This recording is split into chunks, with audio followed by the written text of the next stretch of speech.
the binary. This is Get Informed with Waji. I'm Waji Lion. Thank you for tuning in. Interesting day. It is, indeed. Oh, I forgot this is flavored water.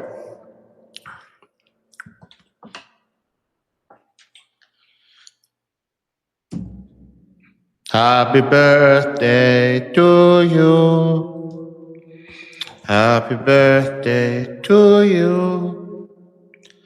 Happy birthday to you, America. Please don't drop your democracy. Make a wish, America. Make a wish. Make it count. Yesterday, we had the first day of the funeral for Ali Khamenei, and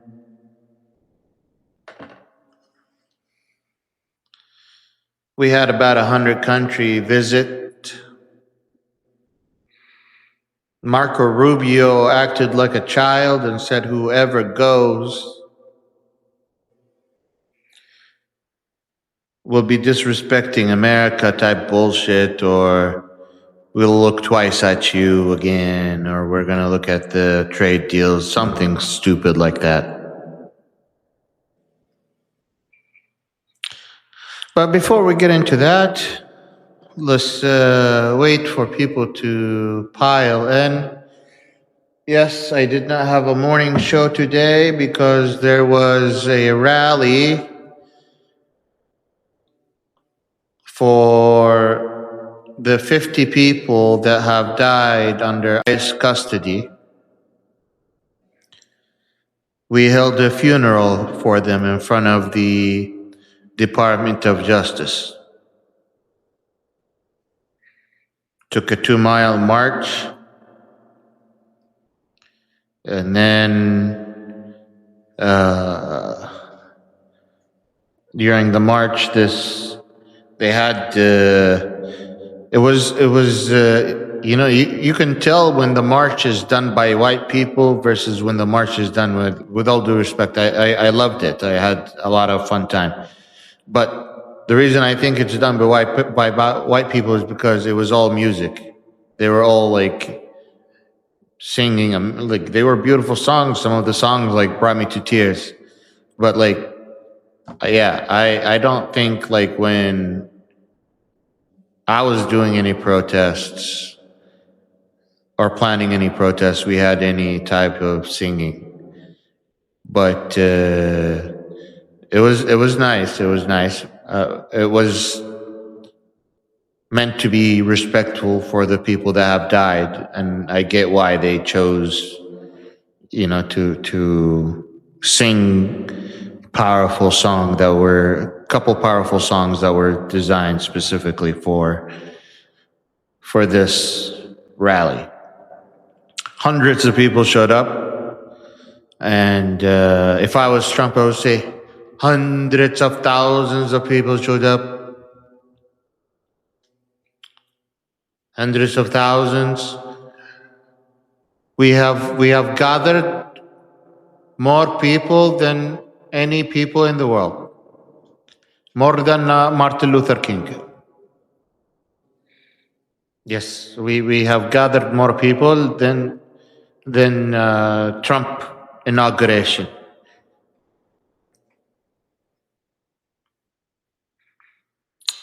We destroyed. Khalas. You can't.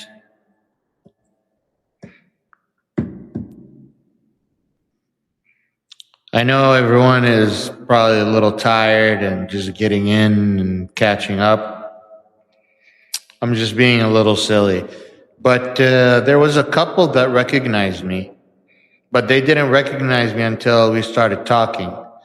And he's like, "What's your name?" I'm like, "Waji." "Oh, Malcolm Nance." I'm like, I'm like, yeah, but like I was literally wearing this T-shirt, and I thought like they would recognize the T-shirt, but I guess no one looks at the T-shirt.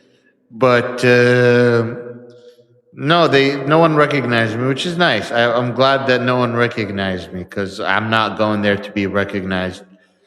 Um, but he goes, if you had your fez hat, I definitely would have recognized you. You didn't have your fez hat on.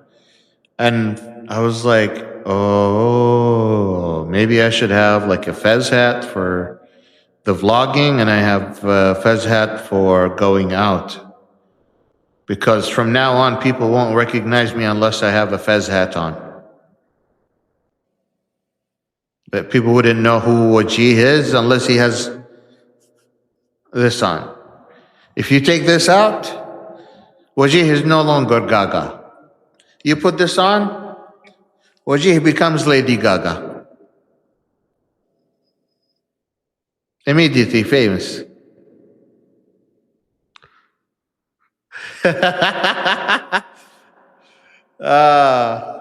So yeah, it was kind of cool, but I think in the Twin Cities or for Minnesota or for whoever wants to make it, I think I'm gonna do a social here in the Twin Cities, and for maybe like we can reserve a restaurant, choose something affordable and accessible for most people, and do a social. You know? Yeah, we should do a social sometime. I'll have to look into it. If you are an event planner or you know an event planner in the Twin Cities that would like to help us volunteer set up something like that for our amazing subscribers or amazing listeners, please reach out to me. Let me know that you'd like to help with that. I would love to get that going.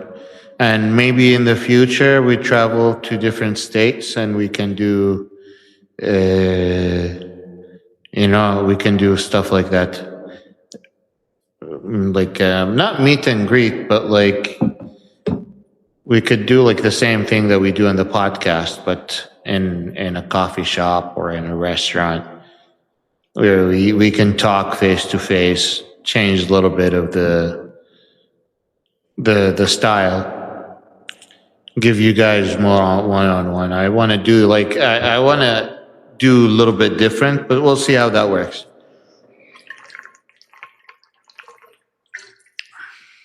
Philadelphia, you guys, Philadelphia, that's the state. Is that the same thing as Philly?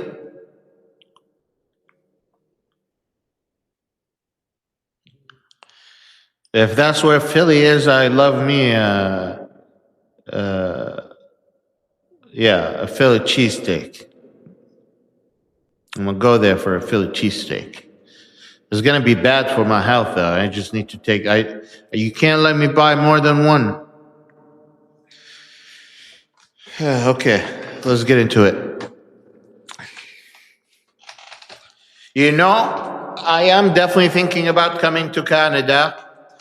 The situation is this August, I'm legally allowed to apply for my US citizenship. So I'm going to have to do some sort of fundraiser, or I'm going to have to do some sort of fundraiser, ask people to see if they could help support me, because apparently the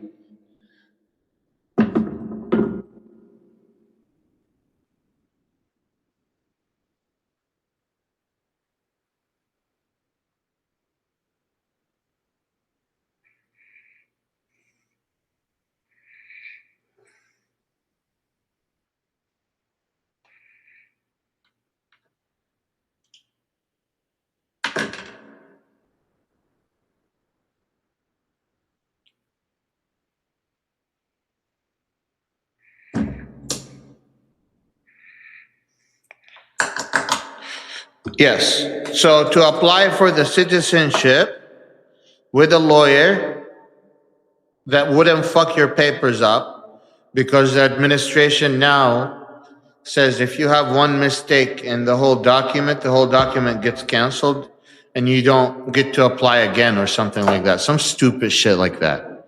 So if you need to do this U.S. citizenship application, which I need to, and you're a political asylee and you have a green card in the U.S. and you can't go anywhere else, then you need to go through a lawyer that can double, triple, quadruple check the documents, make sure that there is not a single mistake on there, and that's about $5,760. So that's a lot of goddamn money, and people just don't have that money laying around. But in order for me, yeah, I need to figure that out.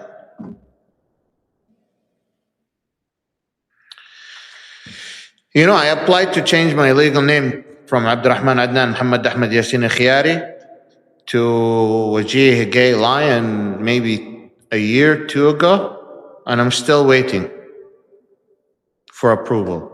I got approval from the state.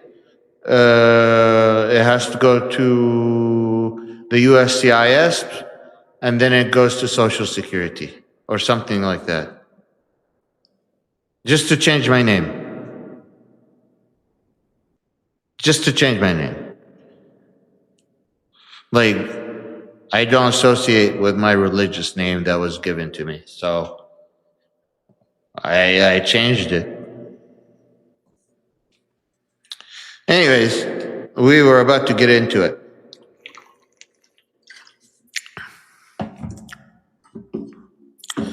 So if you didn't hear me from the beginning, when I was first talking, I was talking about the funeral of Ali Khamenei, where 100+ countries have come to Iran to pay respect. But let me tell you, there was a lot of drama happening without anyone talking. And if you know what you're looking at, you know what's happening. You're like, well, gee, what the fuck are you talking about? Let me show you, my friend, let me show you. You have no idea what's happening, do you? So I have to pull up my Substack because I posted these things. When you post them, it comes out and it's nice.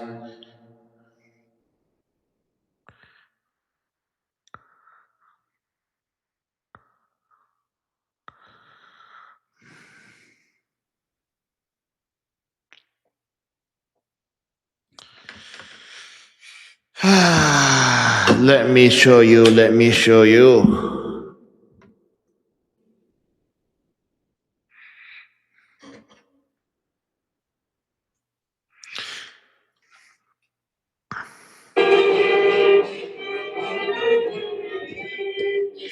Now, this is the Saudi delegation at the Ali Khamenei's funeral.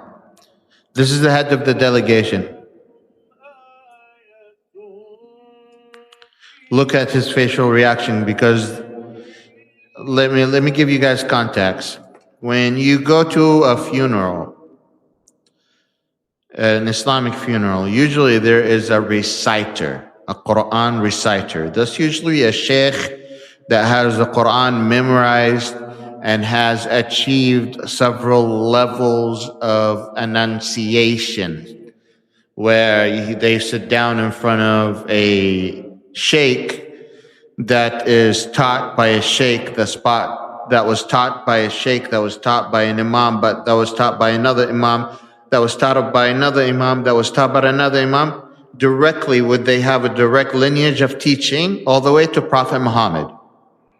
There are several teachers out there, many teachers out there at the moment that can track their teachers one by one, name by name, turban by turban,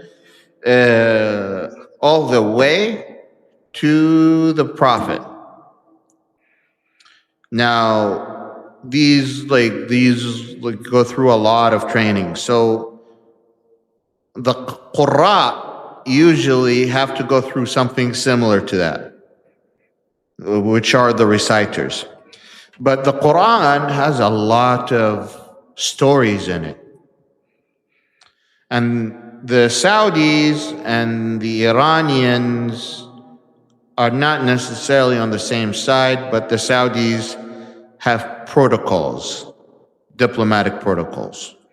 When they have a relationship with any country and their leadership dies, they have to send a delegation to pay their respect. If you notice, this is now the Saudi Minister of Foreign Relations.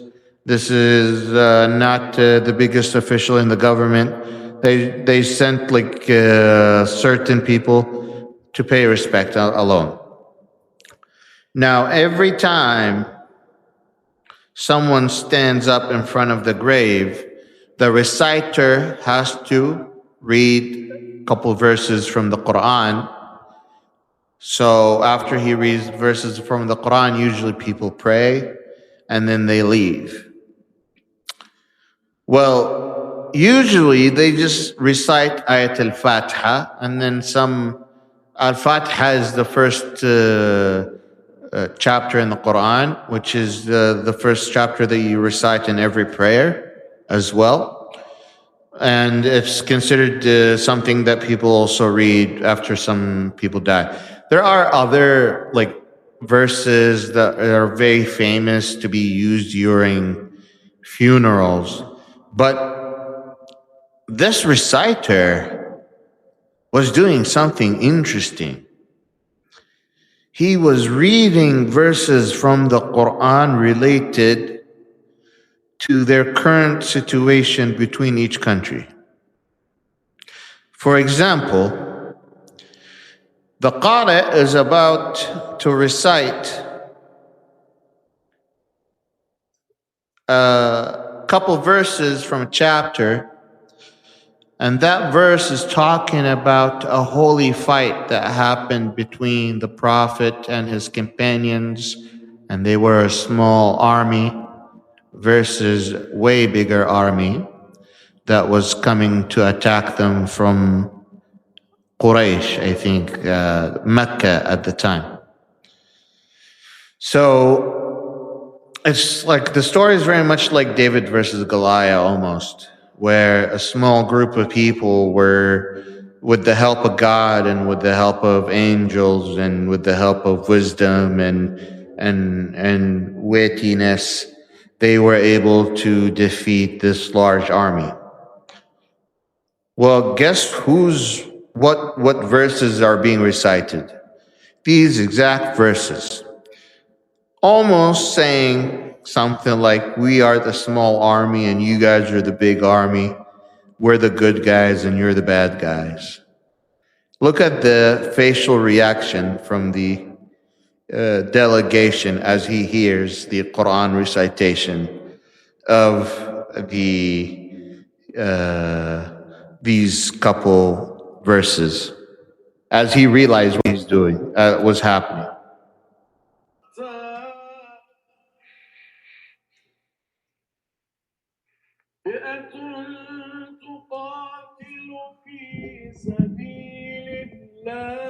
وأخرى كافرة يرونهم مثليهم رأي العين والله يؤيد بنصره من يشاء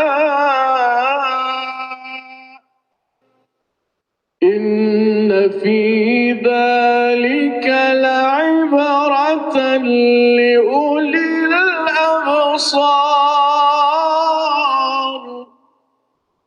صدق الله العلي العظيم.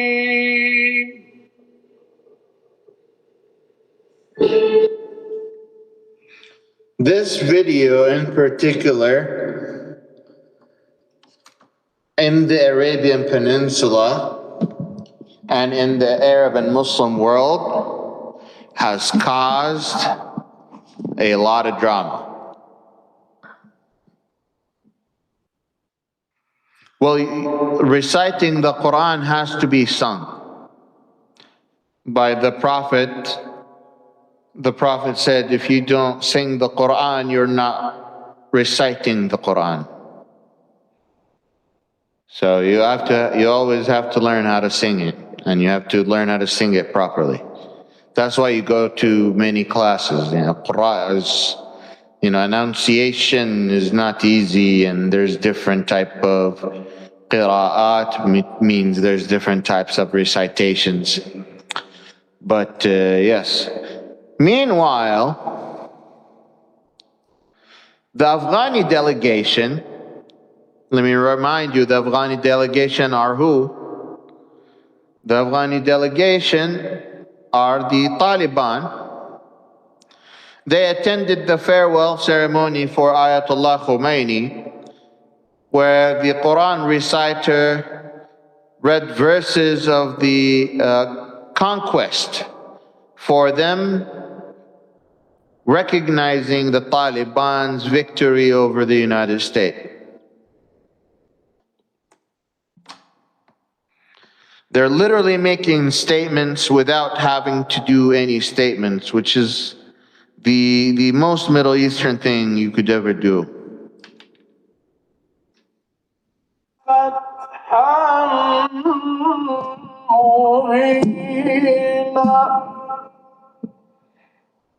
ليغفر لك الله ما تقدم من ذنبك وما تأخر ويتم نعمته عليك ويهديك Look at his smile.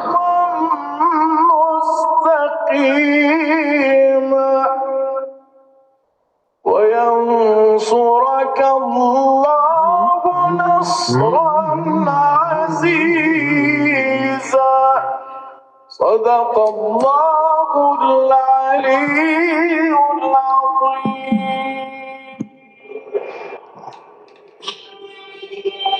And now they're making the prayer that I was telling you about.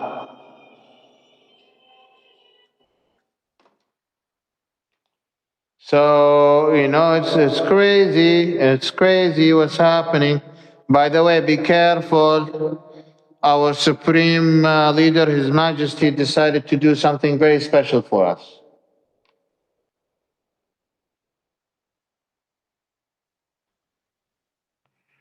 Yeah. I don't know what to make of that. I think even the machine that takes your heart rate doesn't do these lines. They do better lines than that. But he's our Majesty, our Supreme Leader. We have to respect his signature. I don't know. Wasn't that signature supposed to be some pubes? I thought that signature was supposed to be some pubes for a picture he drew for Jeffrey Epstein. Here, let me show you.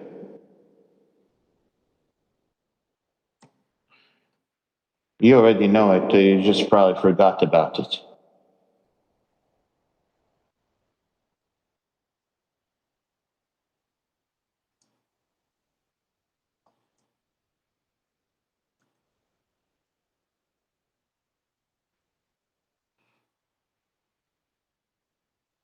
Yeah, here you go. You all must have seen it.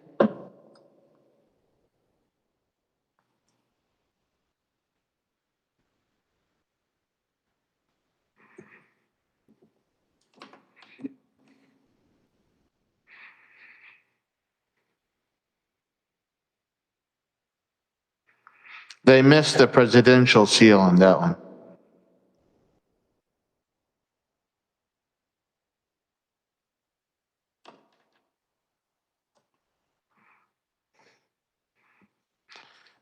If you're just tuning in, welcome to the podcast. I appreciate you for coming in. Welcome, welcome. Happy birthday. Make a wish to your country. Make a wish before someone else makes it for you.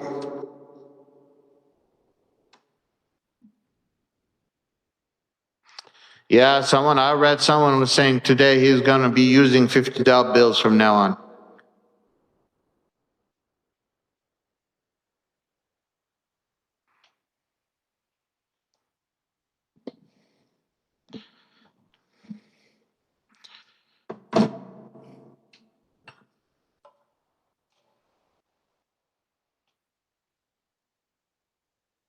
So, yeah, I don't know, man. I don't feel very nice. I don't feel very good about any signature that looks like that.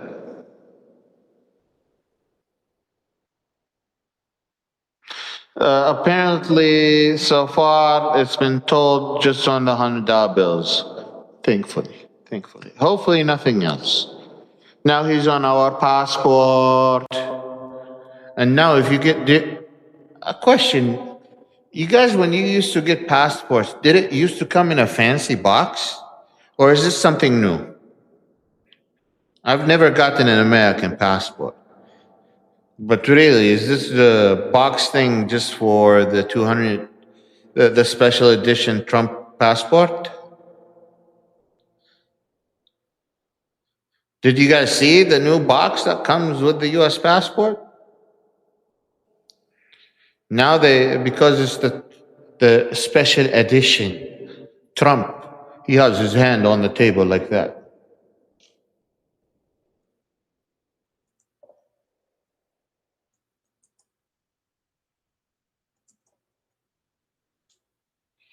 I have to keep showing you this stuff.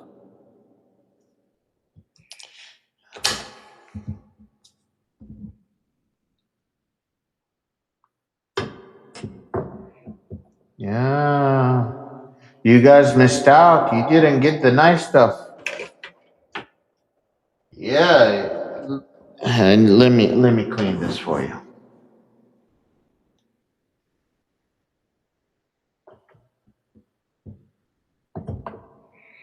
That's better. First of all, that's what it looks like from the front. They have this is what it, like, who the fuck puts the American flag on the bottom? Who the fuck puts the flag on the bottom? Aren't you supposed to put the flag up here? Since when do we put flags at the bottom? Even when we take it halfway down.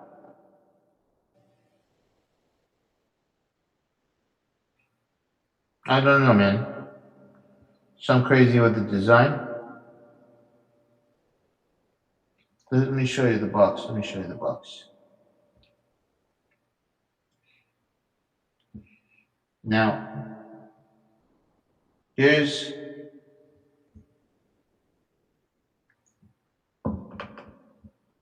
here's the.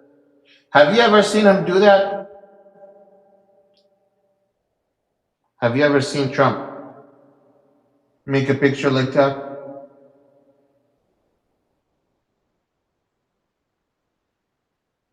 His hands are not even bruised.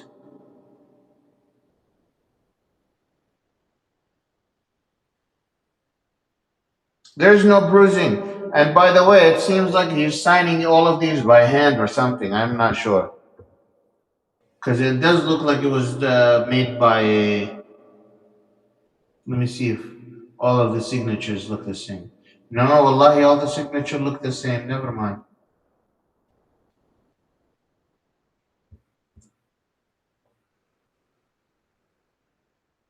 Here you go.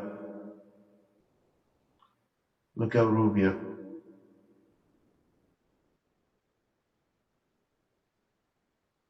Look. No, this is AI. There's an actual video of it.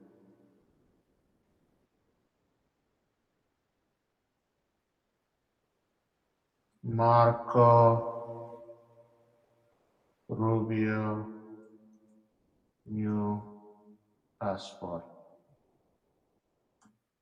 I swear I was looking at it last night. Here you go. Look at that box.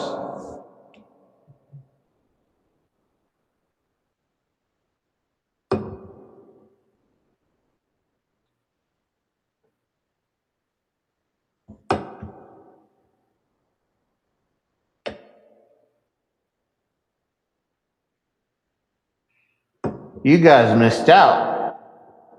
None of you got the box, huh? America never respected you before. They never gave you a nice box like that. Now America give you your rights by giving you a nice box.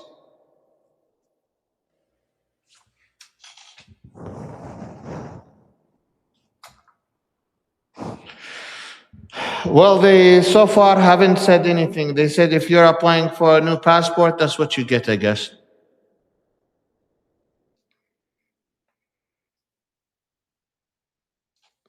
Maybe, they have the purple passport. Have you heard of the purple passport? That's for emergencies.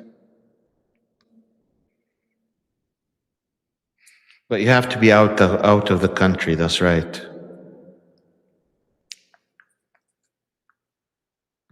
There's an American purple passport. They only issue it when there's an emergency, when you're outside the country. You lost your passport, they're trying to, take you out of a danger zone and they need to make a passport for you so there's no human trafficking. The reason passports are, anytime you go from one place to another, according to international law, from one state to another state, it's called trafficking. It's called trafficking. That's not my calling. So they have to have documents that this person has a passport. And the emergency passport for the Americans, color is purple. It's only valid for a few months to a year, nothing more than a year. So if you're outside of the US, tell them you lost the passport. If you don't want to get the 250. Ahlan wa sahlan, Mama Ke. Welcome everyone. But yes,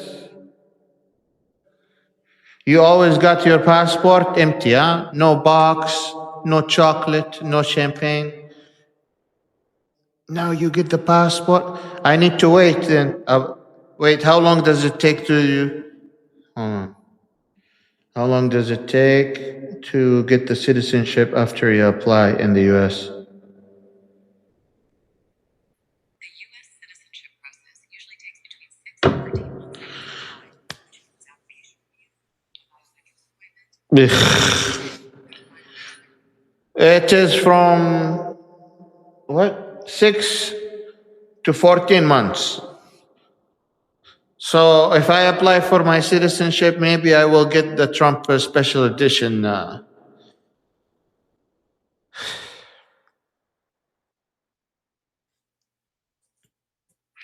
Believe it or not, when I got my political asylum, I got it in the year where the United States gave the least in its own history, 2018. September of 2018. That year, the Trump administration gave the lowest asylum in US history.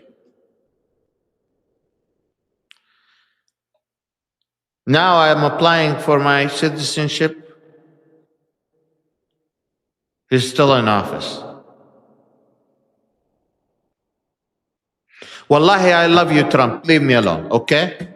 You are Habibi, you are Hayati, you are Umri, you are the strongest person in the world. You have beautiful hair, your eyes are amazing, you have beautiful fatigue. You have amazing taste. I love the gold as well. Khalas. We all love you. We all love you. Can we move on? No? Please? I will buy you chocolate. Kentucky Fried Chicken. McDonald's. What do you want? Coke? I know you don't drink alcohol.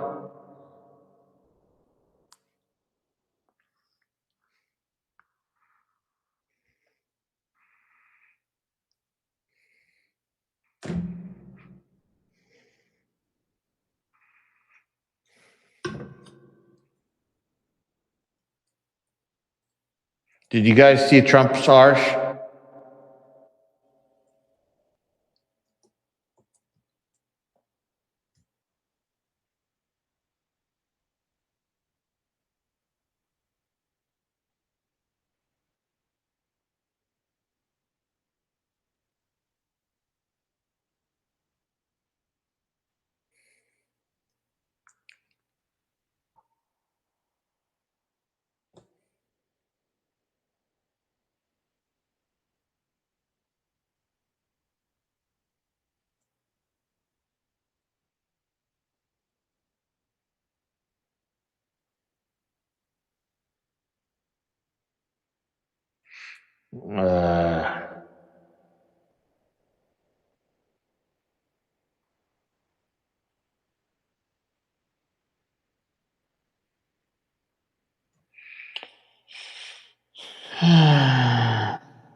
This is two.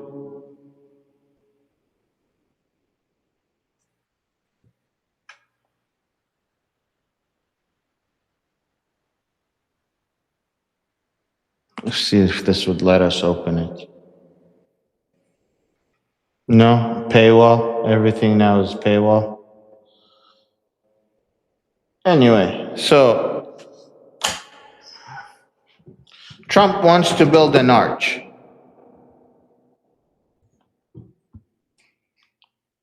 He wants to build something like this. He says he wants it looking like that. I hope you guys can see clearly. But the reality, you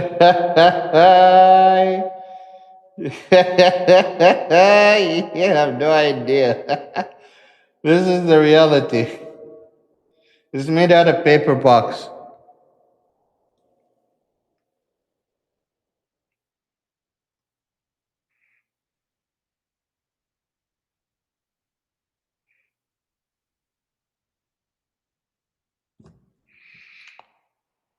Look at what they made. This is not even this is printed. And by now it's actually crinkly. MashaAllah, MashaAllah, our president, he has amazing ideas, but somehow he always gives the project to someone that fucks it up. He's an amazing initiative guy. It's not his fault. You guys misjudge him. It's the people around him. They ordered it from Timo instead of going to a company to do it. Timo's like, oh yeah, I got the same exact design for you. I'll send you the direction, then I will send you the box, huh? You put it together. Yeah, we have a budget of $50,000.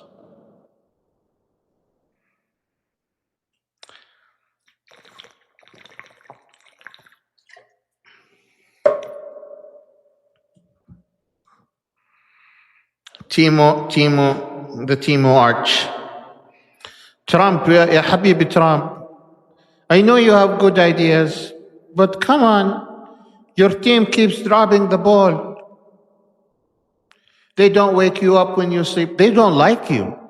Your team doesn't like you, because if they liked you and they saw you going like this at the football game or basketball game, they would nudge you. Come on, Trump, wake up. Don't fall asleep. If they see that you are walking and there's a tissue on your feet, they would tell you, stop, Mr. President, stop. But they don't like you. They don't care. They're dropping all of your projects into pieces. You need to change the people around you, Mr. President.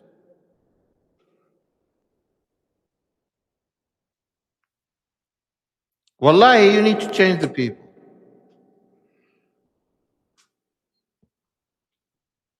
I mean, what are you benefiting? I know your family is benefiting, but really, what else are you benefiting? You lost the popular support. Khalas.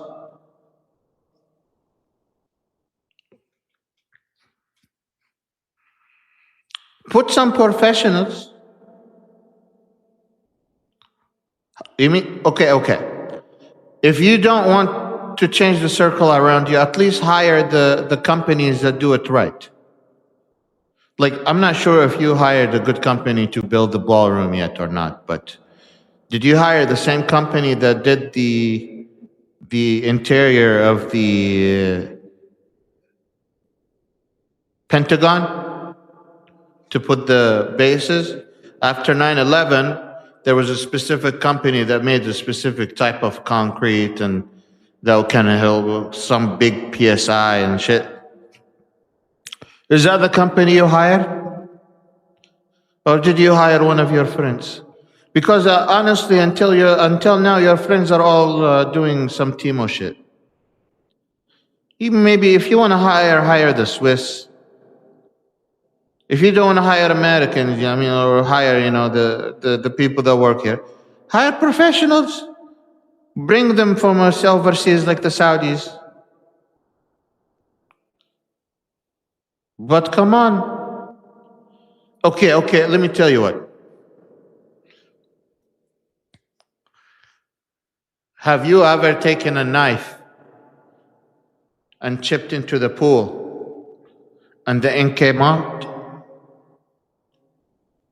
Or is it usually there is a bubble that the water got under somehow and loosened the paint because they didn't do good insulation? I'm not an engineer, but I come from a family that has engineers.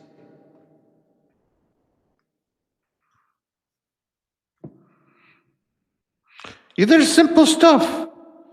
You can't take a knife and cut the paint. There's no way to cut the paint with a knife. What knife is that? If there's a knife like that, I need to buy it. Please put it in the purchase list. That's some good knife to have at home. If it cut through the paint in the swimming pool, what else can it cut through?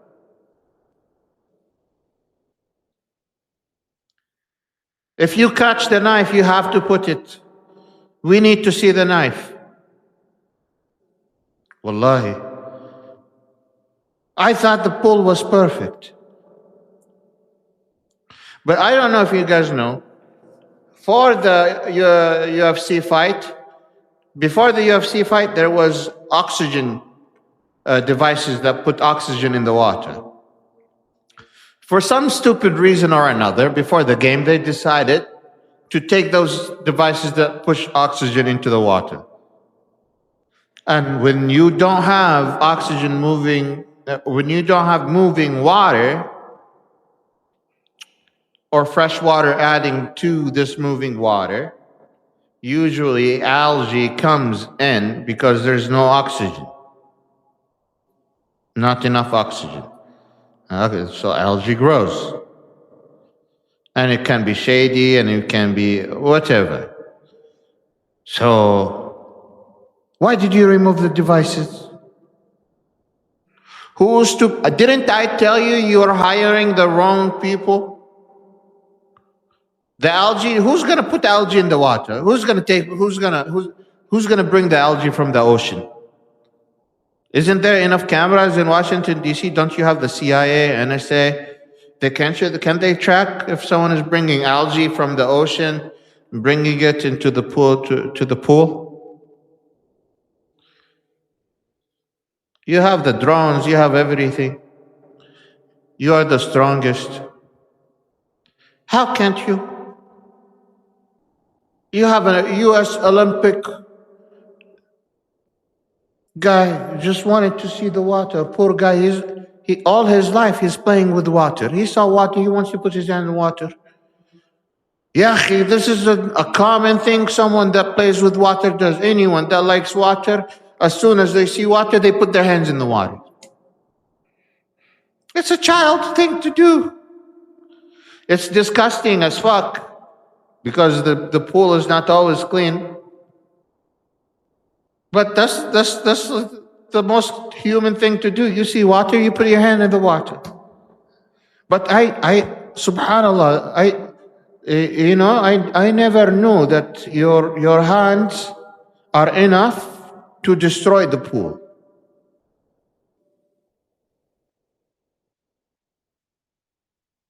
You put your hand in the water, the pool gets destroyed. That tells you the quality of the pool, or tells you who's breaking the pool. That's not my fault. You hired the wrong person to do the pool. If you hired the person that made the pool that's bad enough, if I put my hand in it, it will go bad. If you think my hand is bad, what do you think about the animals that are going into it? The ducks, the geese. They shit in there all the time. My hand is the issue? Wallahi, I never been to DC in the last 2 years. I didn't touch the water. I am a good person. We are just joking, Trump, okay? Everyone here think you're very strong. Even the news media now call you strong man. Just like MBS.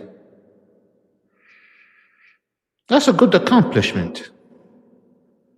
I've never heard the US president being called a strong man.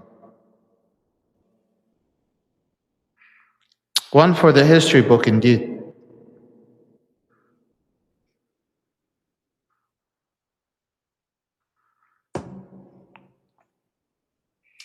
The latest news, Habibi, the latest news.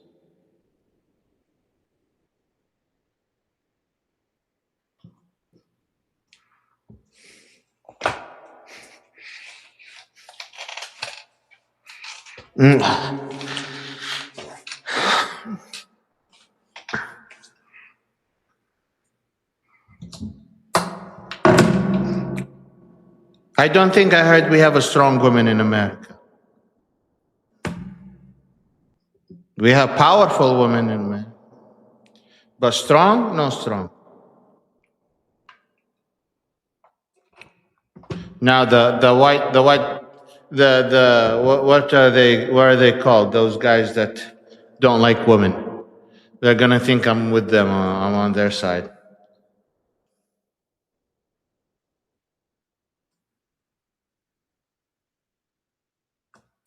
More than 10 million people, including representatives from more than 100 countries, expected in Tehran for funeral of the supreme leader Ayatollah Khamenei, who was killed along his family members at the start of the US-Israeli war on Iran.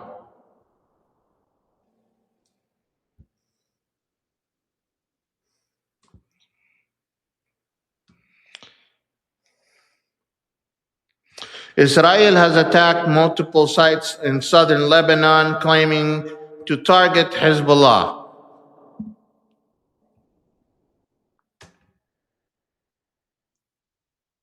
This phone is so heavy, it keeps dropping. Infrastructures and fight.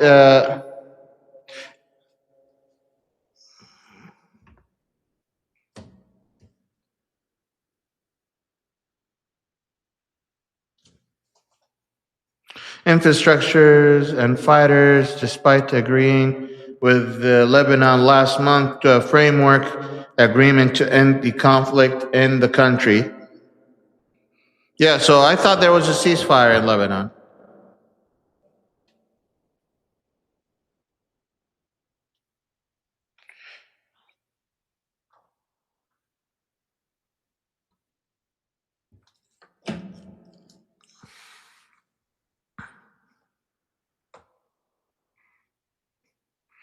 Did you see the photo of all the white nationalist Nazis on the bus in DC going to their march? Listen, they're part of American history.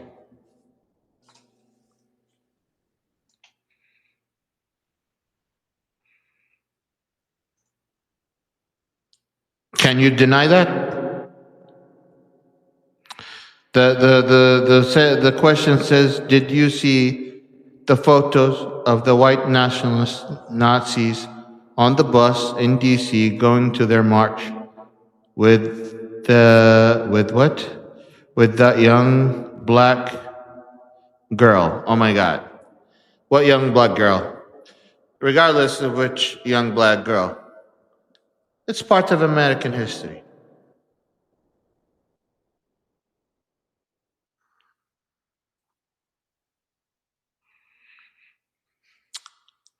Are you surprised?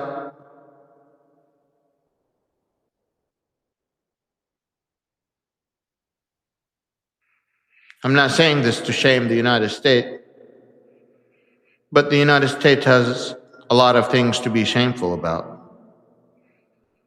And you know, being shameful about things that you have done wrong is not a bad thing.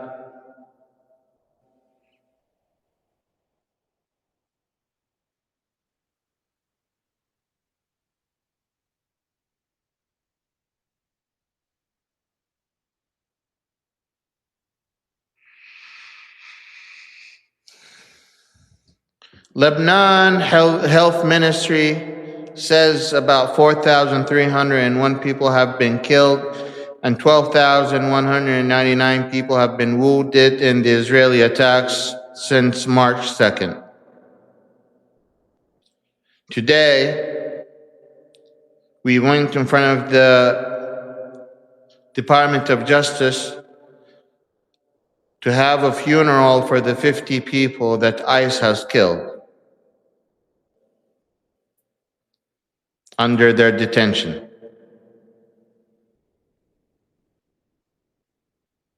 And people there was thinking that was a lot.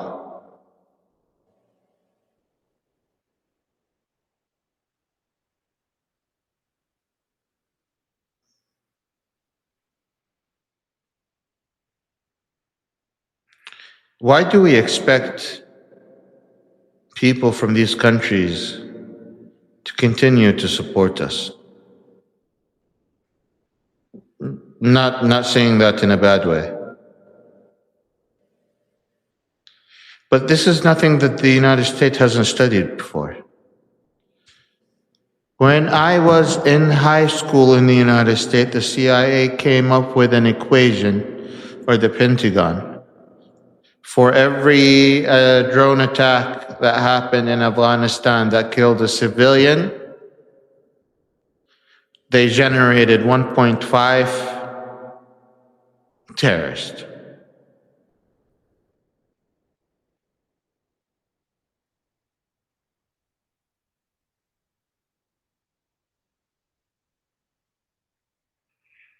We just killed 4,301 people in just one country. And you can't tell me the United States has nothing to do with it. You can't tell me Israel is innocent in this picture.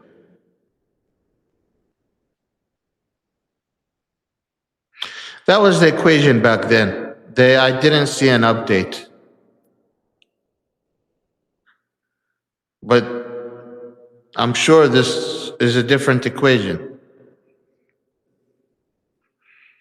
The only point I was trying to make by mentioning the 1 to 1.5 is that there is direct correlation between killing innocent people and converting them to extremists against the United States, turning their family members extremists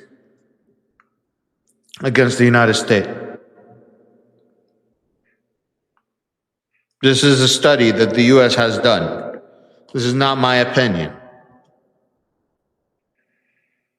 So we know that. But our wise president, unfortunately, has not hired the smart people. He hasn't allowed the guys that know these facts into the room. He didn't let them speak. They didn't get to share their information and knowledge. Half of Middle Eastern countries don't have an ambassador. Like, can you believe it? The ambassador for Syria is the same ambassador for Turkey. I think he's also the same. No, he's not the same ambassador for some. He's also an ambassador for another country.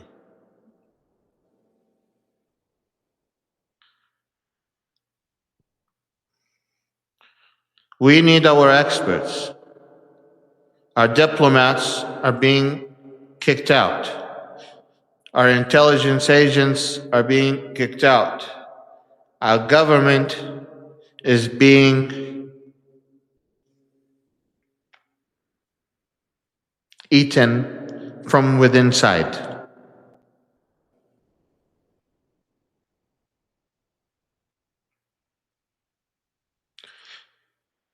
Literally, the government is cannibalizing itself.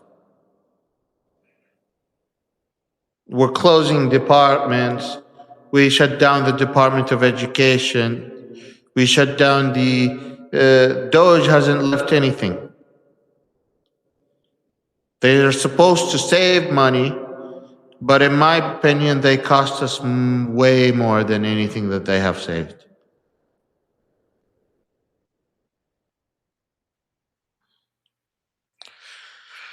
Meanwhile, Israel settlers' attacks on Palestinians have been reported in several locations across occupied West Bank, including in Tobas near Hebron, southern of Bethlehem, and northern of Ramallah. The far right in Israel right now is more than ever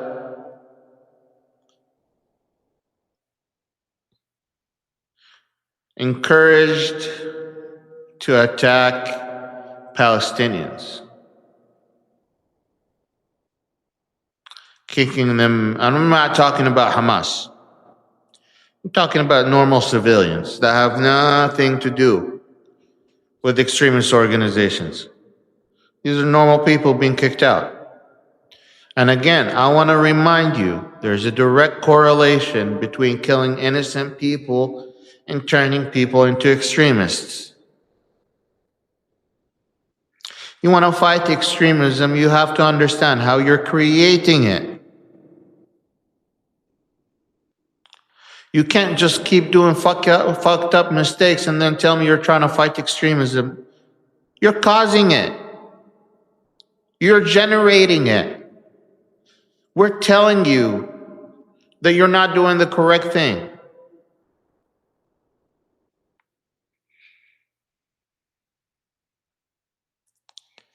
أي يا قلبي يا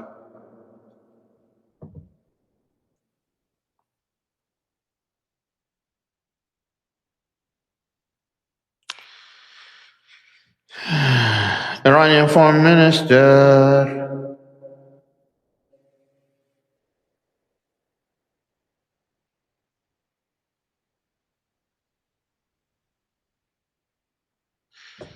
Yeah.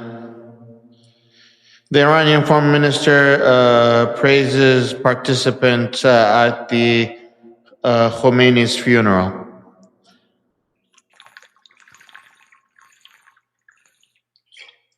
He said, pleased to have received representatives from more than 70 countries who chosen to participate in honoring our supreme leader. Abbas said on X that the historic commemoration was attended by friendly Arab nations and will remain an everlasting memory in the course of our shared relations.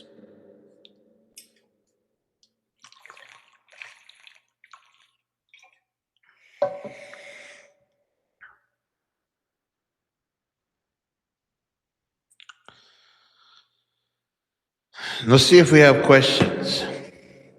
Actually, before that, I want to do something.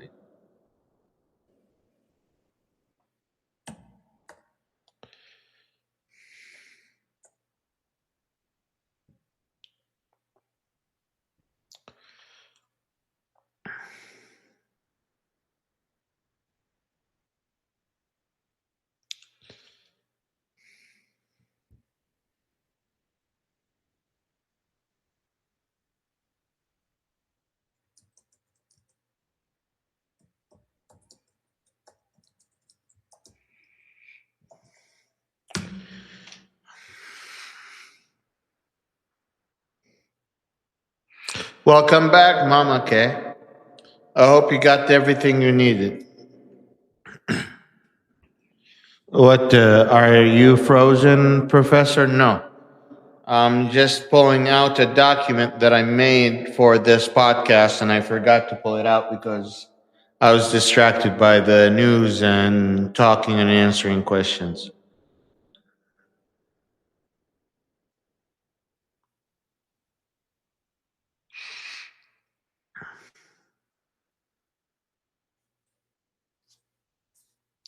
It's still loading. But don't feel bad, you're all good. Baik, bagus.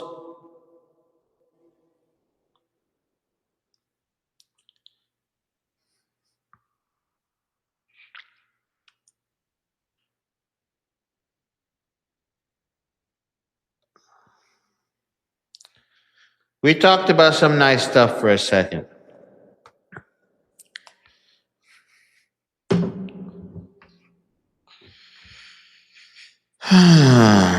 So, one thing I talked about at Malcolm Now's podcast today that I want to repeat is there's a book out there called the Bin Laden Papers. It's a book based on all of the documents that was declassified that we took directly from Osama bin Laden's compound when we went there to kill him. And those papers are direct communications between Bin Laden, Al Qaeda, and Taliban, and other terrorist organizations across the world. Gives you an insight to what they were thinking about, how they were thinking, what were they planning, and much more. If you want an insight to the story of Osama bin Laden from Osama bin Laden eye viewpoint, I would recommend you to look up the book called The Bin Laden Papers. It's also available. The title is The Bin Laden Papers. And it's also available as an audiobook. So if you don't feel like reading it, the narration for the audiobook is amazing.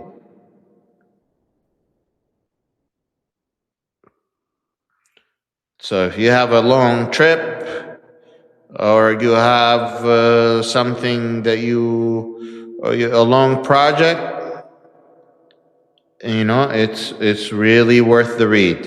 It's worth the $6.99.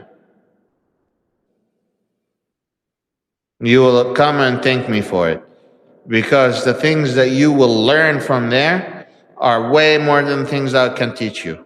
I was learning from it. That was one of the books I was learning from.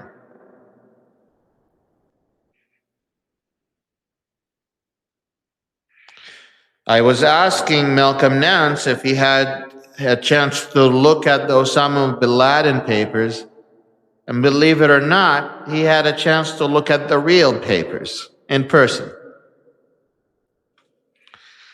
Malcolm Nance was able to go to the compound that Osama bin Laden was in, where the U.S. military sent the Navy SEALs to take care of him.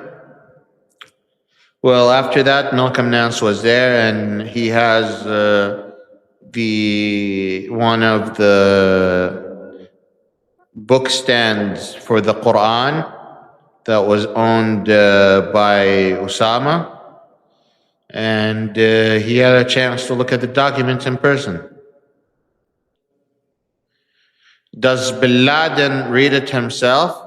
Bin Laden was writing those documents and was having those communication. Those documents basically are the direct communication of Osama bin Laden and his terrorists, like his fellow terrorists. Like, you're literally taking a look at what he was talking about, who he was talking to, when he was talking to them, why he was talking to them about it. You'll get like an insight to the drama that was happening inside Al-Qaeda.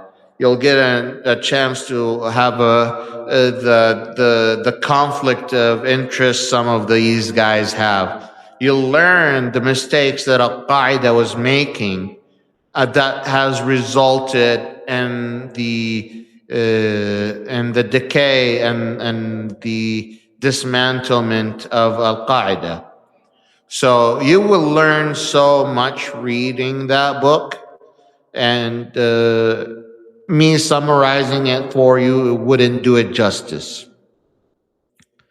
That's why I'm recommending it. I'm recommending it because it is direct translation of that writing, and the writer does an amazing job giving you context with the information that you're reading. Like, as they're going through the bin Laden papers, the writer does a good job explaining why this is relevant to the situation,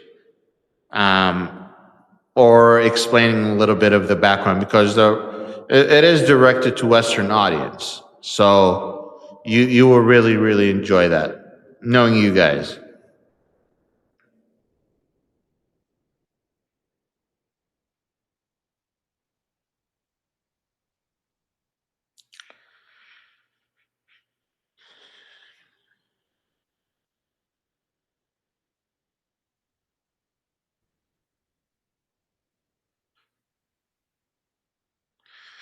Let's have a quick recap of everything that has happened, okay? On the morning of February 22nd, Allied forces launched nearly 900 precision targets in a single 12-hour window. That wasn't a warning, it was a structural dismantlement of the regime. A daylight strike utilizing Sparrow ballistic missiles obliterated the Supreme Leader compound in Tehran.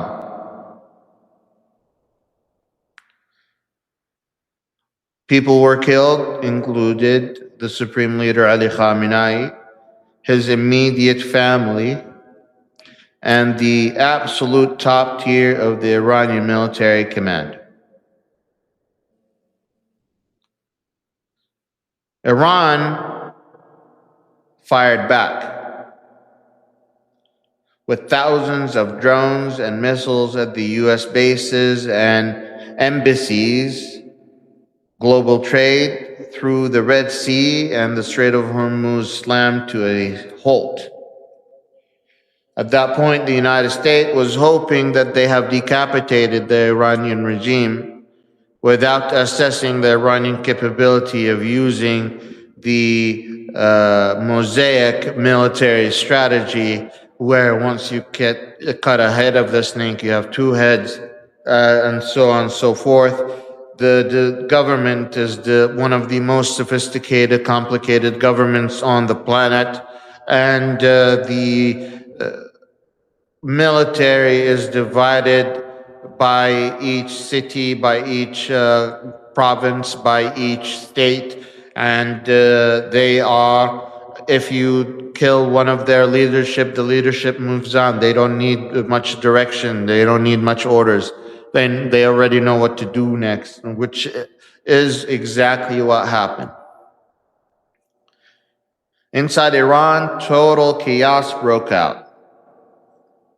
Regime loyalists mourning in the streets while massive civilian crowds openly celebrated. That was the reality. Triggering a bloody crackdown by state security forces.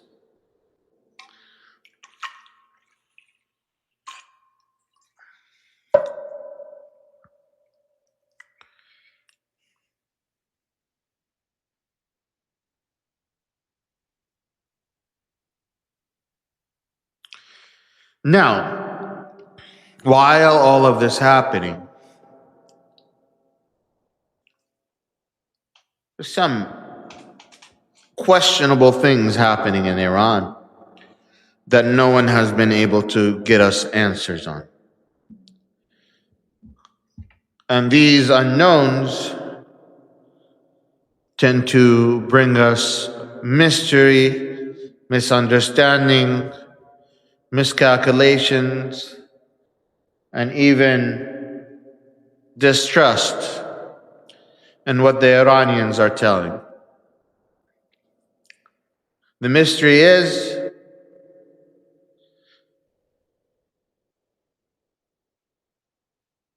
Iran is a theocracy, not a dictatorship. And the supreme leader, so far, is nowhere to be found.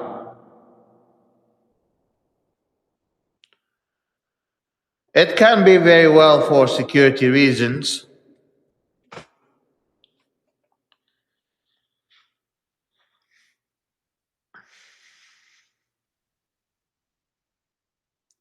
But before we get there, let's talk about how that's happened.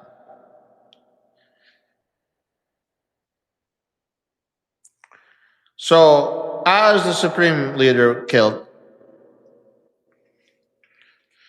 to prevent a total collapse, the IRGC forced the assembly of experts who were hiding on secure video feed to select Ali Khamenei, 56-year-old son, Mujtaba Khamenei, as the third supreme leader.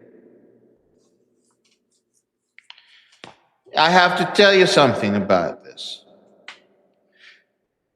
This is in direct violations of the anti-monarchy rules of the 1979 revolution, and Mujtaba holds only a mid-rank title,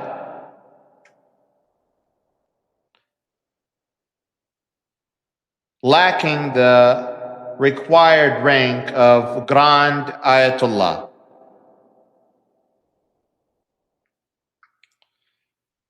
So by rules and regulations, Mujtaba shouldn't even be the supreme leader, according to the 1979 rules. That has never changed. Okay. Now, is he just a ghost?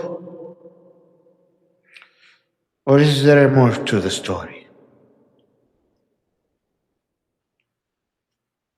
It has been roughly 100 days since the strike, and no one has seen Mujtaba in public. State media claims he's in spiritual seclusion. Spiritual seclusion is an actual thing in Islamic practices, and it's usually done similar to the monks. You in a meditative state, thinking and thinking and thinking and praying and praying and praying and thinking and thinking and thinking.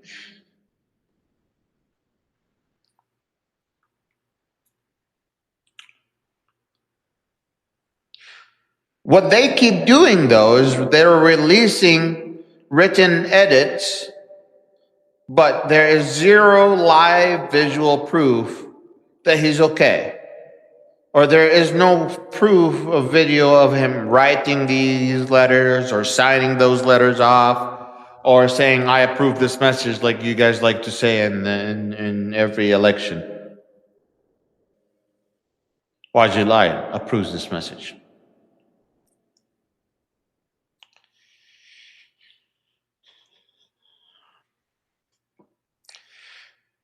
There's about 4 probabilities when we're looking at this.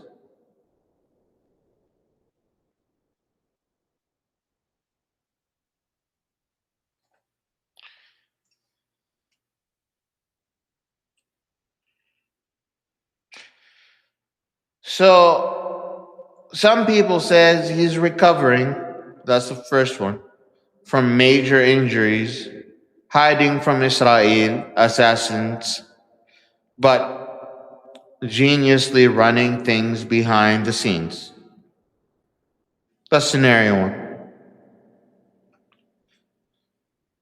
Scenario 2, which comes with high probability, the military simply holding him hostage to use as a rubber stamp to legitimize their rule.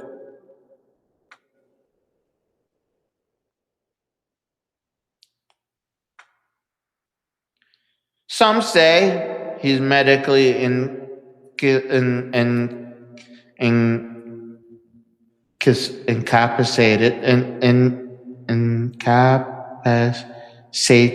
You know, he's asleep. You know, he can't wake up. Incapacitated. You know what the... I don't have like announcing English. Incapacitated, right? Is that how you say it? Incapacitated?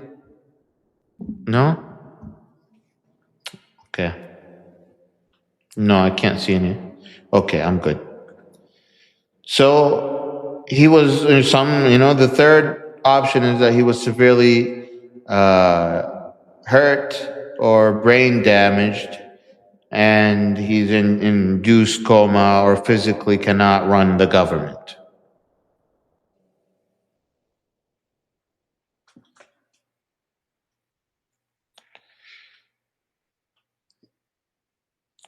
The ongoing risk that everyone else is talking about is that he's dead.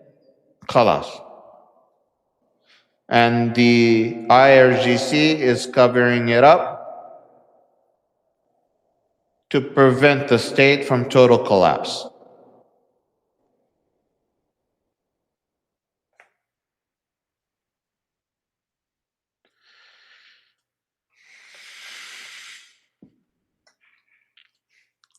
Now we have to take a look at the Major General Ahmad Vahidi. With Mujtaba missing, the IRGC has executed a quiet, soft coup. The man truly running the Iran right now is their new commander-in-chief, Ahmad Vahidi.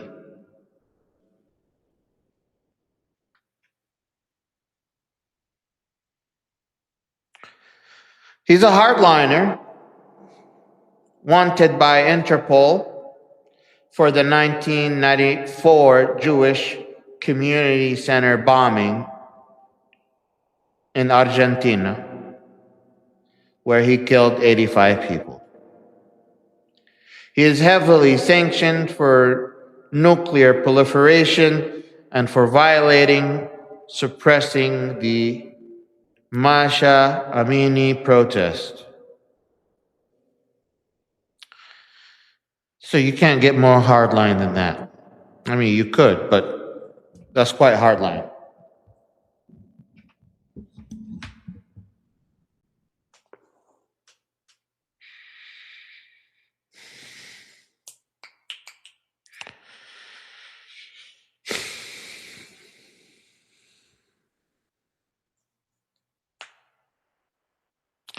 So Iran is no longer functioning theocracy.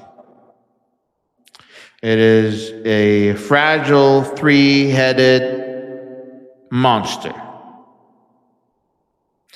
And I think that has to do a lot with the Mosaic strategy. It can be beneficial where it makes it harder for us to take the regime. But the thing that is the downside for that is you create internal factions.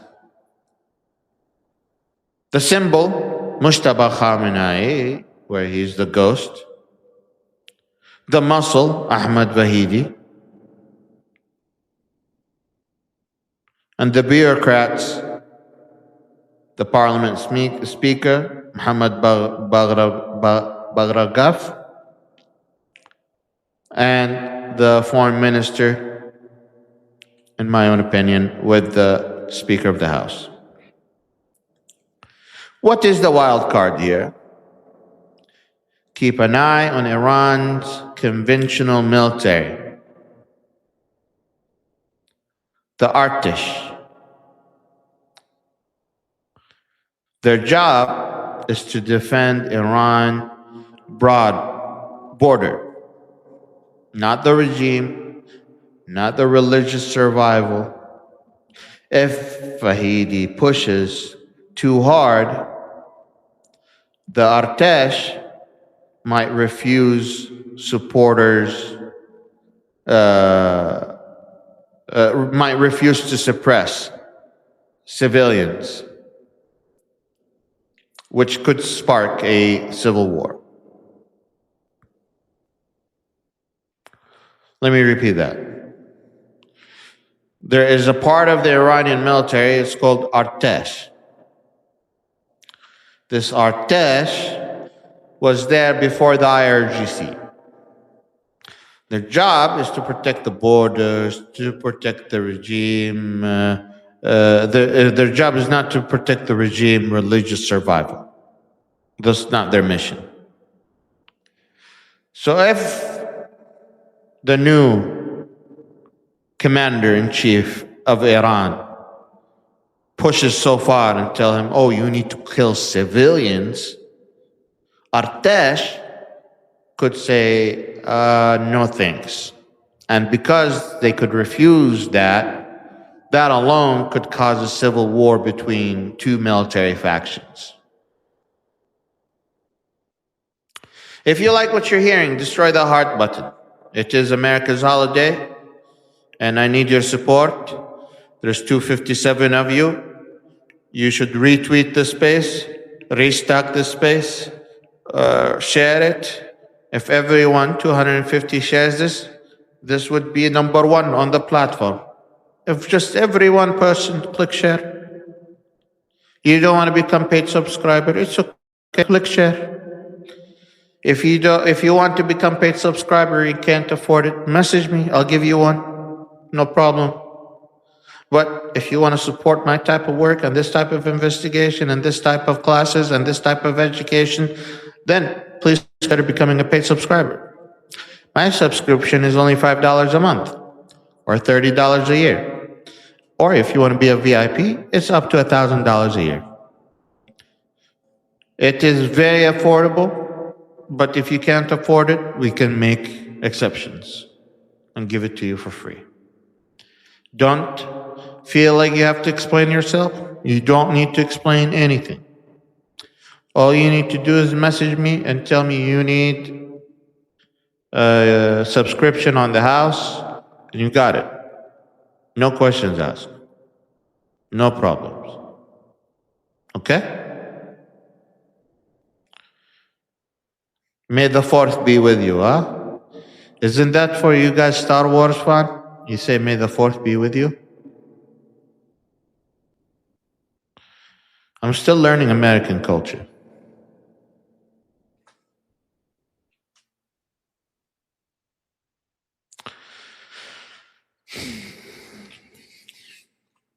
Let's get to, I have about 3 more segments, and then we can get to the questions. If you have any questions, don't worry. You can ask them here, and then I'll scroll up through them. There's a setting here where I can look only at the questions. But yes, the $300 billion ceasefire versus the private toll booth. The Islamabad MOU said to stop the bleeding. What they meant is a 60-day ceasefire was signed remotely on June 2026 by President Our Majesty Donald Trump, His Royal Highness, and with the Iranian President Masoud Pezeshkian.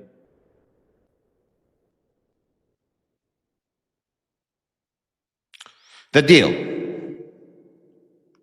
is for Iran agreed to downblend its uranium. In exchange, the U.S. drops the naval blockade and unfreezes $300 billion of reconstruction funds. What do we mean by $300 billion?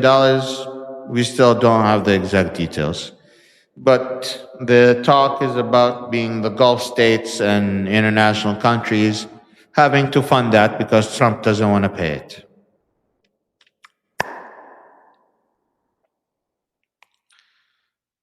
So, despite all of that, we got a shakedown in Hormuz. What you mean there's a shakedown in Hormuz? Here's a massive catch, y'all. The IRGC is bluntly violating the treaty. Instead of following free passage for 60 days, Vahidi, the commander-in-chief, forced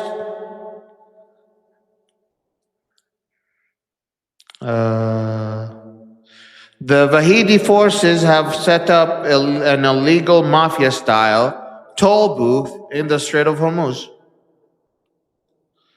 where they are forcing international cargo ships to pay protection money in Chinese yen or crypto coin, completely bypassing the US sanctions and generating untraceable dark money for the military. Now, was there some chips that tried to not listen to that and go their own way and pass the Strait of Hormuz without going through the easy pass? Yeah, they got attacked. Anyone that grew balls to do so got their ass whipped right away. Every goat now goes through the same strait. And as of yesterday, Oman has agreed to the full deal with Iran to control the Strait of Hormuz, of course.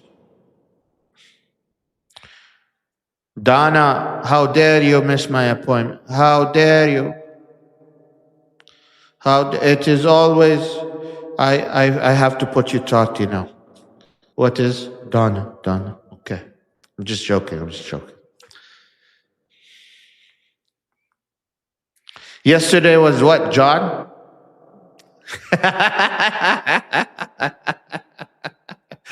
I'm just joking because you guys are saying you're late. I'm not the one saying late, so I'm just making fun of it.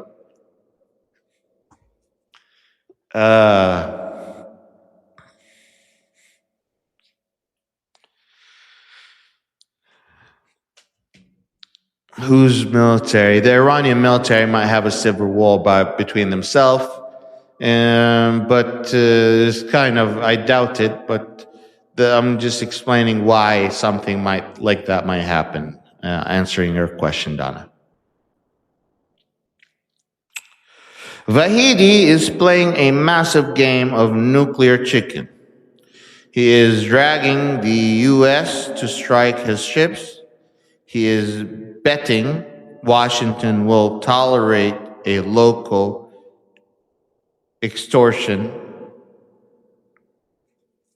rather than blowing up a historic $300 billion peace deal. So we know what the game of chicken is, right? Or do you guys need me to explain it again?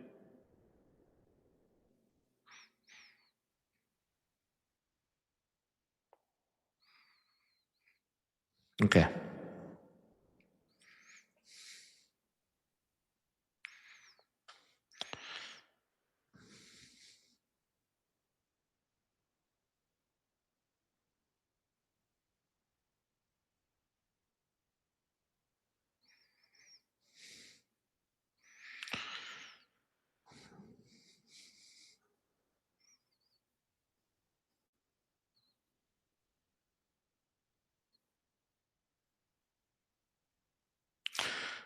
Now, this is the biggest test. I take a second to think of to take in the writing and remember how I want to teach it or explain it. This is going to be the biggest test Iran will face in its own history during this IRGC regime, where they have to force a function from July 3rd to July 9th, where Iran is holding a massive 6-day state funeral for Ali Khamenei, where 100+ nations have sent their delegations. 10 million people to 20 million people will show up. But there is a power at play here. Vahidi already established dominance by showing up in public beside the casket on day 1, risking assassination.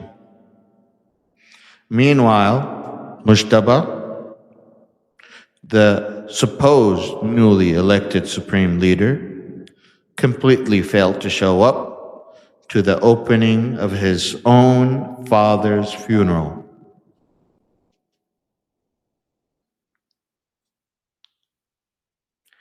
The day 6 test. Islamic tradition's strict demands that the new supreme leader must be laid the final funeral prayer on day 6. If Mujtaba does not show up for the 6th day to lead the prayer as the supreme leader, the illusion of that supreme leader shatters. in front of the Shi'i world. The world will officially know that the IRGC is running a phantom government. If that happens, the US legally or strategically cannot release that $300 billion of fund to an illegitimate military government.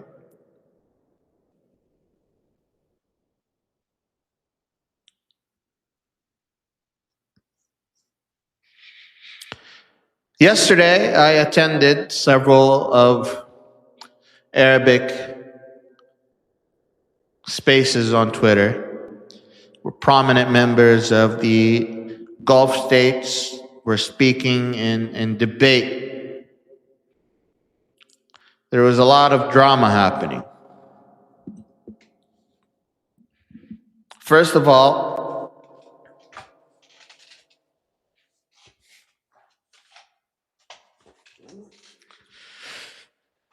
one of the things in Islam, you're supposed to be buried right away.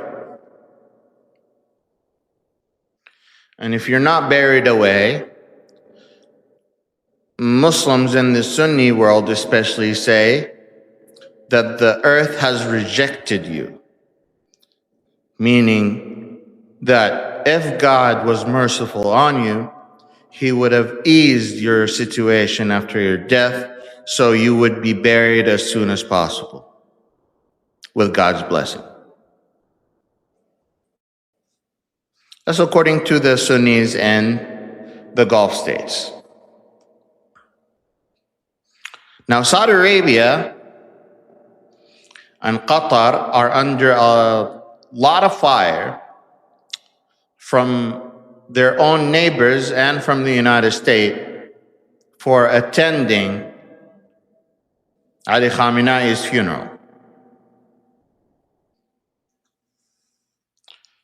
Some are calling them betrayers. Some call them masochists. Some call them losers.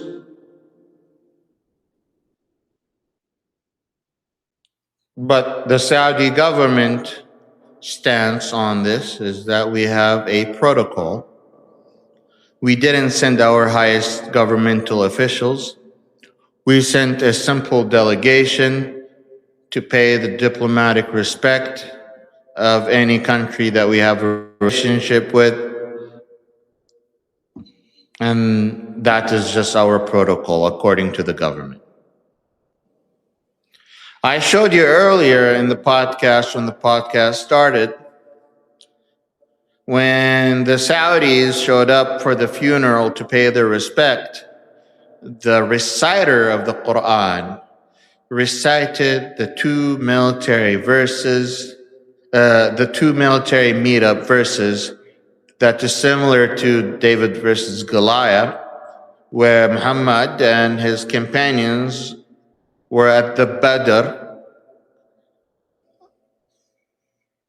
Ghazwat Badr, the war of Badr,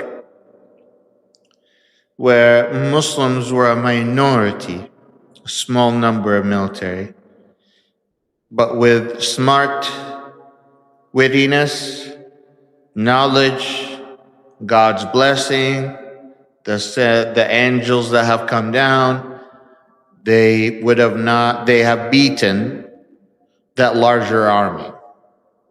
Now, as soon as the Saudi delegation shows up in front of the Khomeini's casket, the Qari reads that verse, indicating that Iran is the small army that is defeating this large, corrupt army around the world.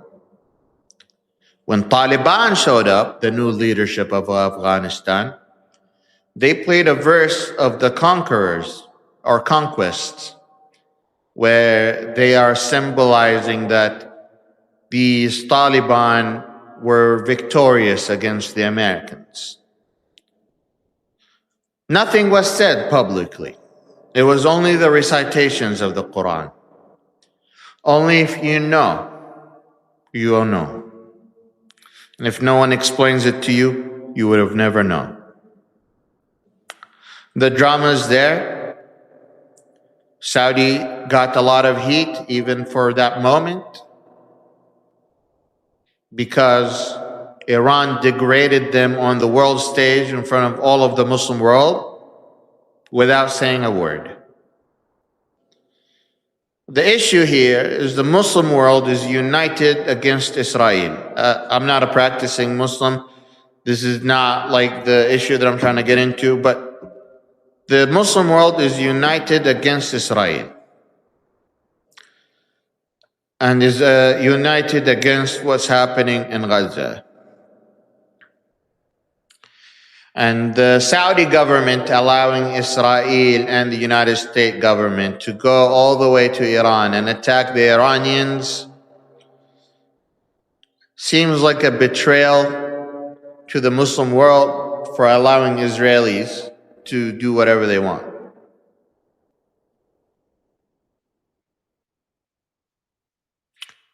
The Israelis were using Saudi airspace. There's no questions about it.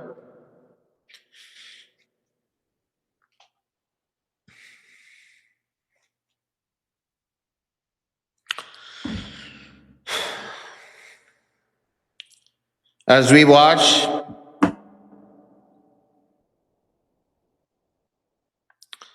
the final days of this funeral play out, there are massive intelligence black holes that the international community is scrambling to figure out.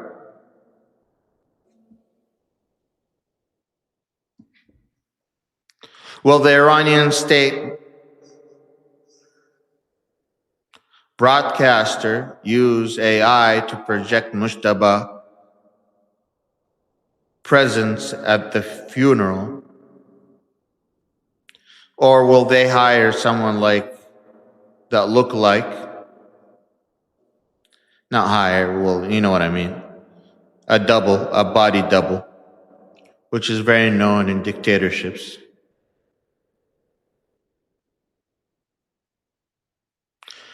Currently, the intelligence agencies are on high alert for digital manipulation, or once a visual comes of Mujtaba Khamenei, if he comes out, there will be a lot of comparison of skin tones, distance between the eyes, distance of the nose, the measurement of the ear. There will be a lot of measurements just to see if he's the same guy or not, if he shows up. We need to follow the money. Which Chinese state-owned banks are actually helping the IRGC launder this illegal toll money, if the United States wants to follow that. And the phantom signature. Who are the US diplomats in Doha actually negotiating with in Iran? Is it a civilian president or a rogue military dictator holding a wounded clerk hostage in Iran?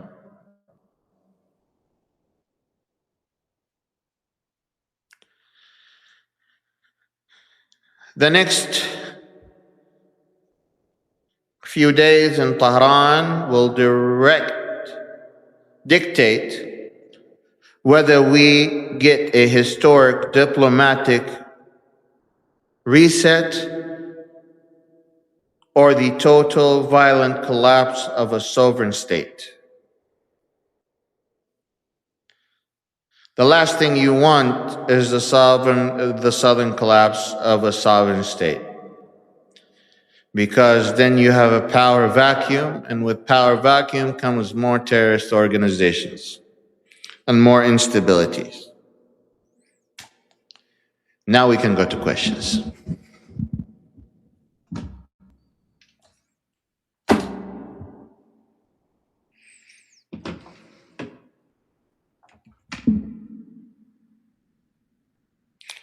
Show only questions. Wow. How was the protest? The protest was really good. Today's Independence Day for a nation born of defiance. When's yours? When is yours? I don't understand the question. Who's having a barbecue right now? Ooh, that sounds delicious. I'm not having a barbecue. I had Olive Garden.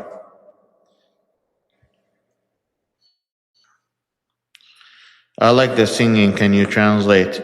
I could bring you the translation later, but it's called recitation, to be correct. Could you remind me who the head guy was there?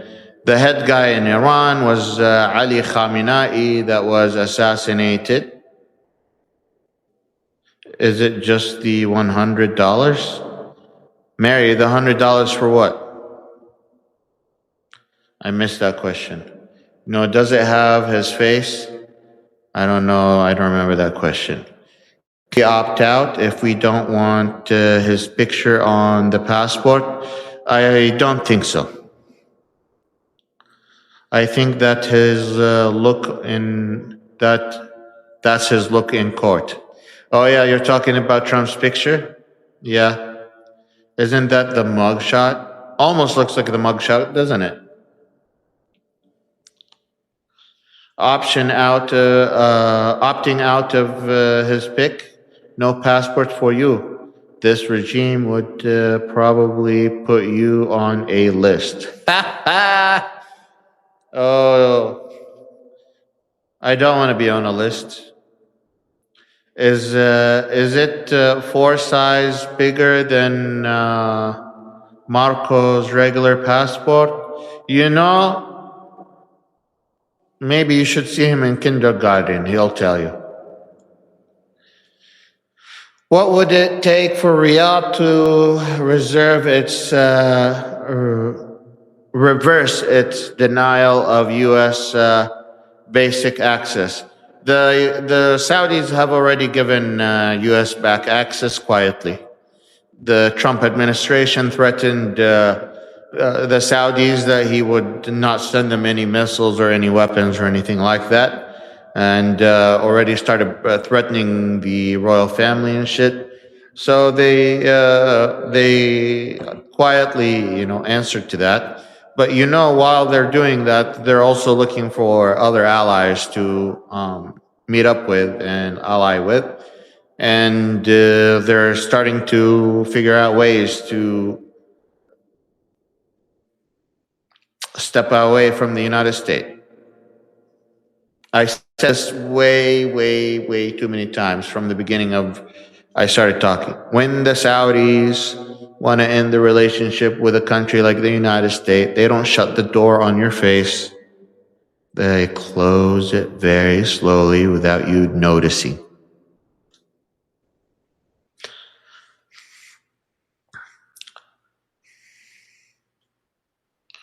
Diet Coke, how is he still alive?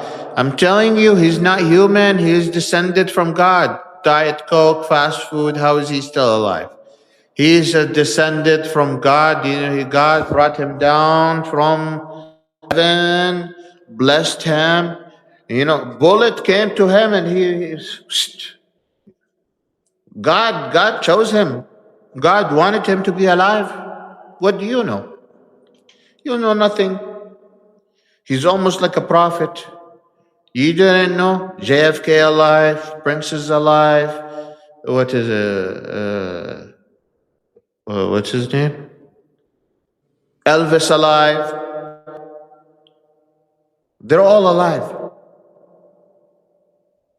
Somehow. And we have to focus on the class war, because all of this culture war, it's being funded by the 1%, if I'm being honest. Does anyone hear echo? I hope the echo is gone.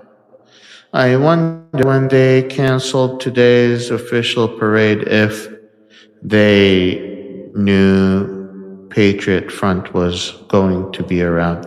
I have no idea. I don't think so. I don't think so. They would have kept it. Only the good die young. The only reason I don't think they would have canceled it because Trump's birthday and U.S. birthday.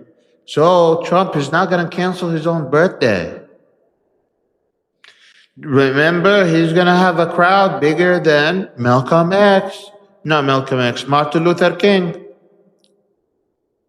Yeah, what do you know? This is our strongest president. You should have some respect.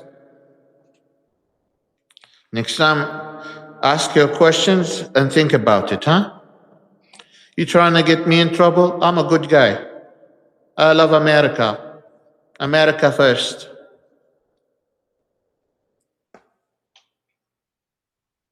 Wallahi, America first. Wallahi means like I swear to God.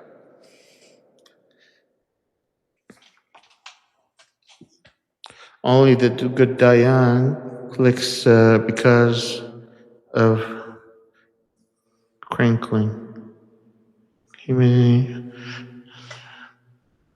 Where do you have indoor skiing? I have no idea. Mark, you are kidding. Genius. Cut the pool line. Then it's like, would you really? I was talking earlier about the knife that cut through the pool, the reflecting pool. I said, if the knife is so good to cut through the pool, I need one. I need one so I could cut my food with it and my meat. I paid $500 one time for a knife because it cuts like butter. I'm trying to contact the knife maker to tell him that I needed to get it resharpened. He's not responding to me. Kind of disappointed because I'm supporting, a local, like a small creator, but I'm very grateful. But yeah, if the knife is so good it cuts through the pool,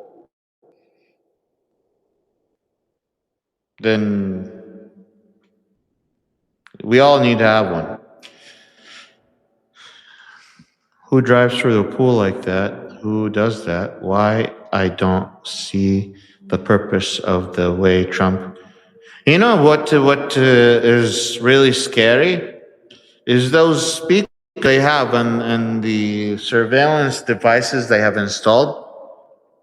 You are being watched. This is the U.S. government. Do not play with the pool. It's almost like Hunger Games. The same style of voice. I hear it, I'm like, oh shit. They're about to make us have a tribute. And I'm not ready to do a tribute. I'm fat, I'm obese.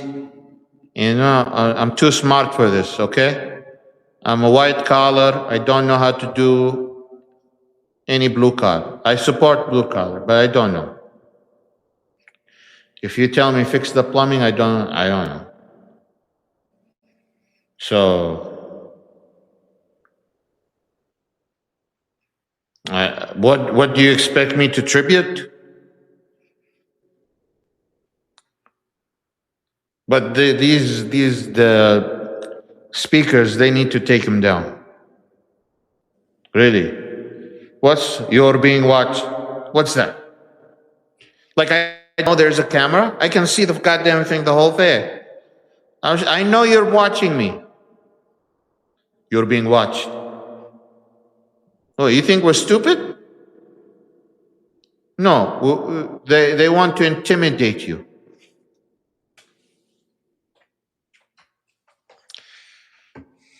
I have to plug in this into the charger so I can keep talking to you guys, because otherwise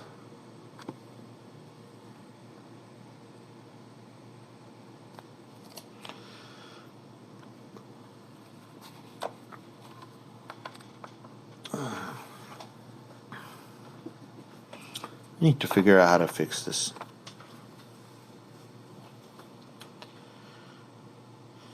Okay.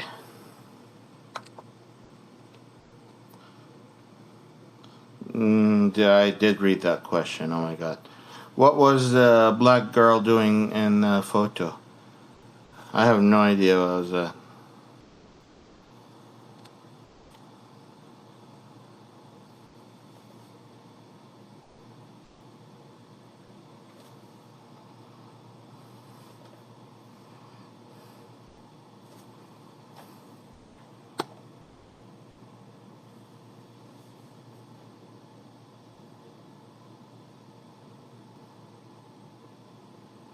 Hey YG, does Bin Laden read it himself? Oh yeah, I already did that.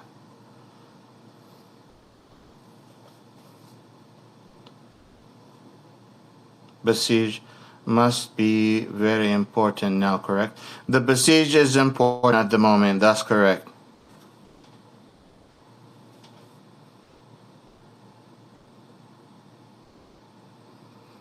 Couldn't someone else step in into the leadership if they want their head cut off by the Iranian government?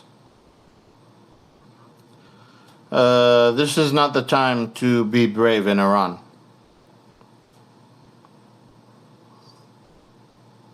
Especially if you don't want to fuck with the IRGC or this is some serious shit, okay? You don't want people fucking with any of that. Where are these speakers? Are they in the room with you? Whose speakers? No speakers. Does anyone know where the questions Ray going today? I'm flocking out on. It's right here. There is a new setting. You can write your questions here, and the questions only pop up. I do the setting, and I don't read any of the comments. Right now, I don't see any of the comments. I'm only seeing questions. Do you have siblings? I'm the oldest of 5. Yeah, I'm the oldest of 5. Unless my parents made more babies, I don't know.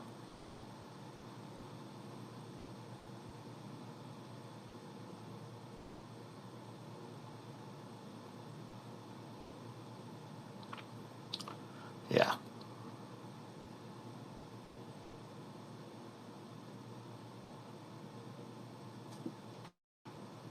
How does it know the difference between the question and the comment? I have no idea, but the question came out. Good protest today. The protest was good. It was very peaceful. It was very low risk. Made it very easy for someone like me to go. And I was able to go, which is nice. I got to meet up with the Sunrise Movement here in Minnesota. I had a couple who recognized me. So I'm thinking about doing a community gathering here in the Twin City. So if you're in the Twin City, I might do like I don't know how to do that actually. I have to figure out. I need to do like RSVP to see how many people would show up to an event. Or if you're an event planner and will help me out with setting up something like that in the Twin Cities and around the country, reach out to me. We'll figure something out. I don't know how to plan all that shit. So, and I'm not familiar with the Twin Cities. I consider myself new. So should we put question mark on the end of literally every new to cause just the questions if you want me to question, but at the end of the episode I usually try to look for the questions, and they made a setting change where they can make it easier for me to skip all the comments, because when there's a lot of people commenting, it becomes really hard for us to read the questions. So I really appreciate this new feature actually. Here's a question.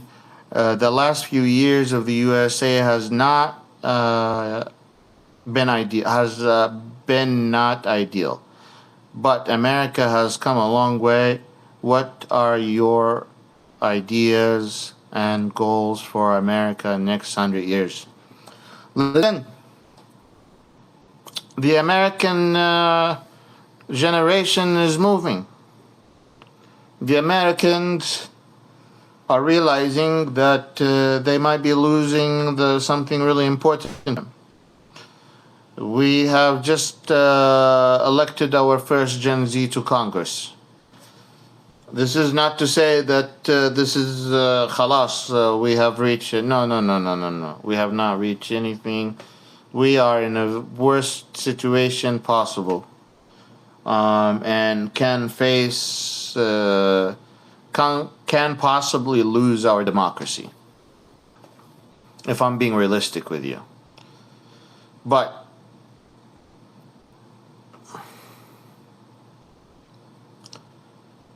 I expect the new generation to be more active than me and the generation before me and the generation before me.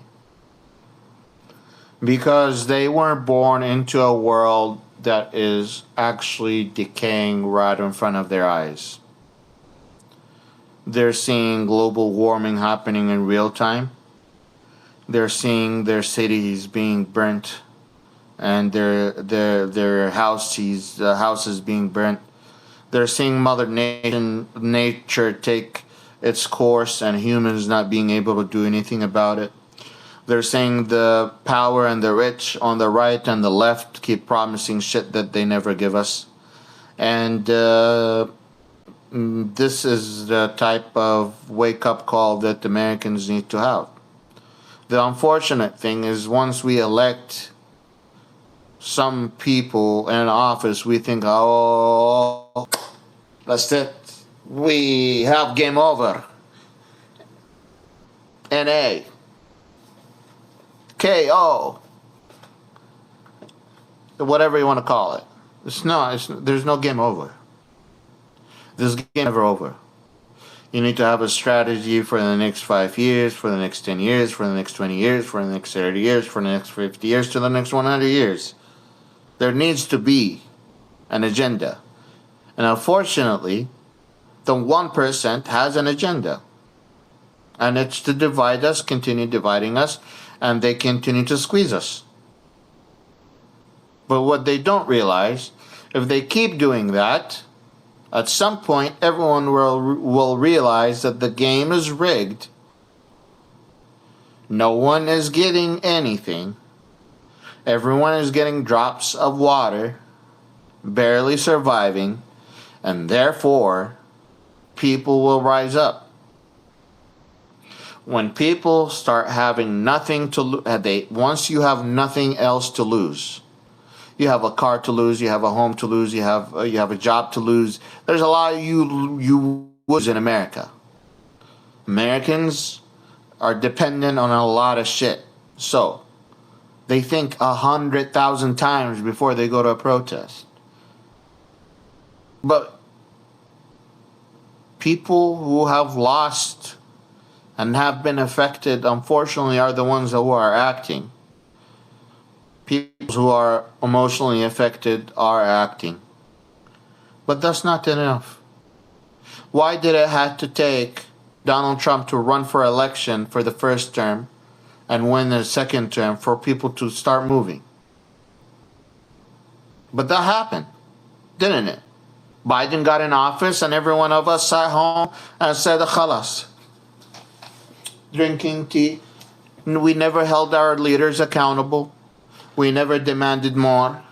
We never asked for what's happening.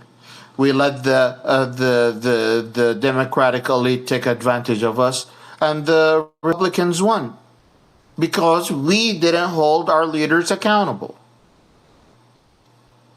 We have to hold them accountable.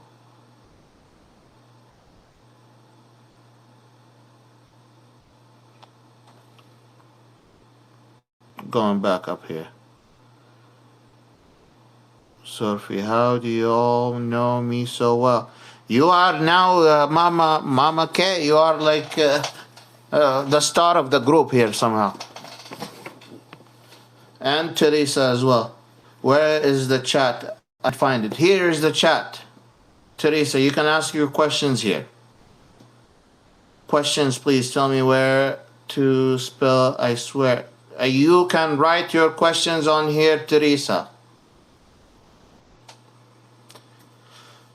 The popular but probably fake Chinese wisdom so widely subscribed to the other world. What's the question?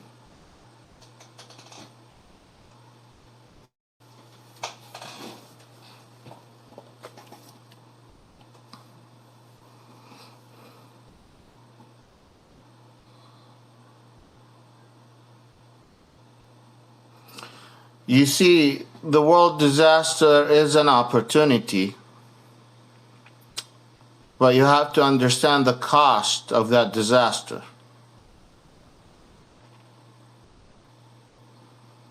Having a power vacuum in the United States means a civil war. A civil war in a population that is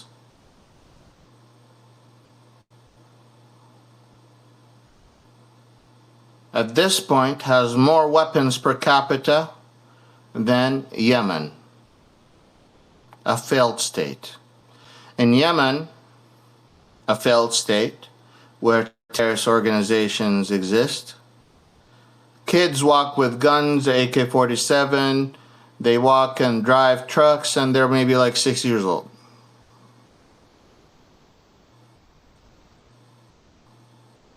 In the United States, we have more weapons per capita than Yemen. In Yemen, you can buy a tank.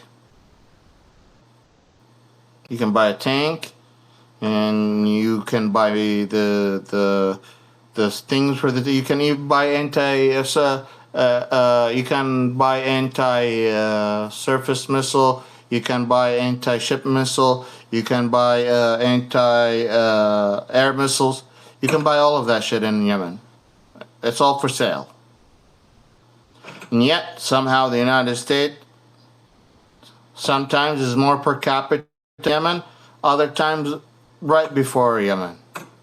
But we have more weapons per capita than a failed goddamn state.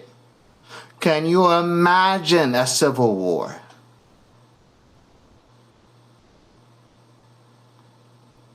It would be a goddamn bloodbath. Every city, every town, every neighborhood, every goddamn state. It would be the Wild West. You don't want that to happen. That's why you gotta act now. Ask someone that has seen this shit play out. I've seen it play out in Libya. I've seen it play out in Syria. I've seen it play out in Egypt. I've seen it play out in Yemen. I've seen it play out in where else? Bahrain. Motherfucker got shot that right in the streets. If it wasn't from the government, if it was someone else.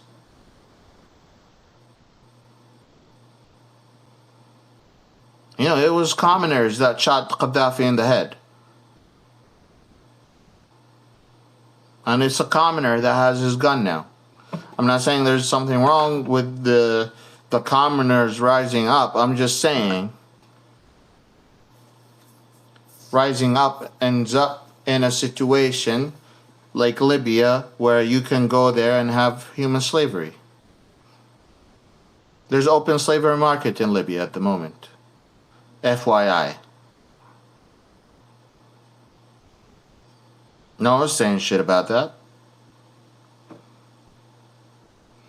But when people get to the point where there's nothing to lose and the government collapses because there's a civil war, this is not your action movie that you want to be in. That's a nightmare.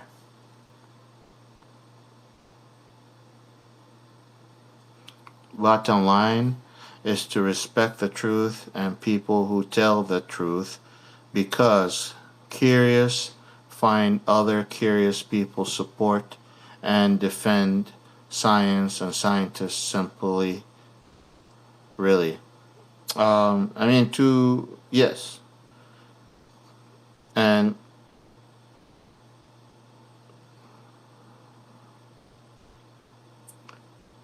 there are a lot of people who are still afraid. There's a lot of people that don't want to do anything.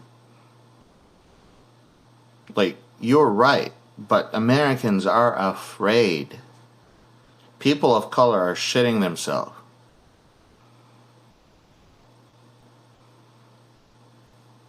It's a bad time to be a person of color in the United States.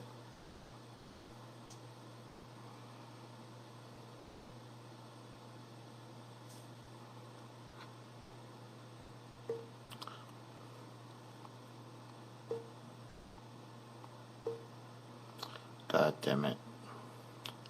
I wanted to type something in here. Tomorrow I have a very special guest. Wallahi means I swear to God. Wallahi, you spelled it correctly, yes.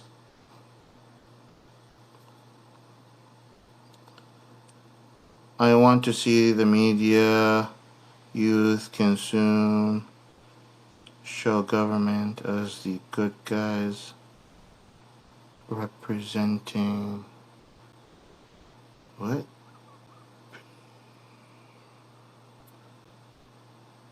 I can't read that for some reason.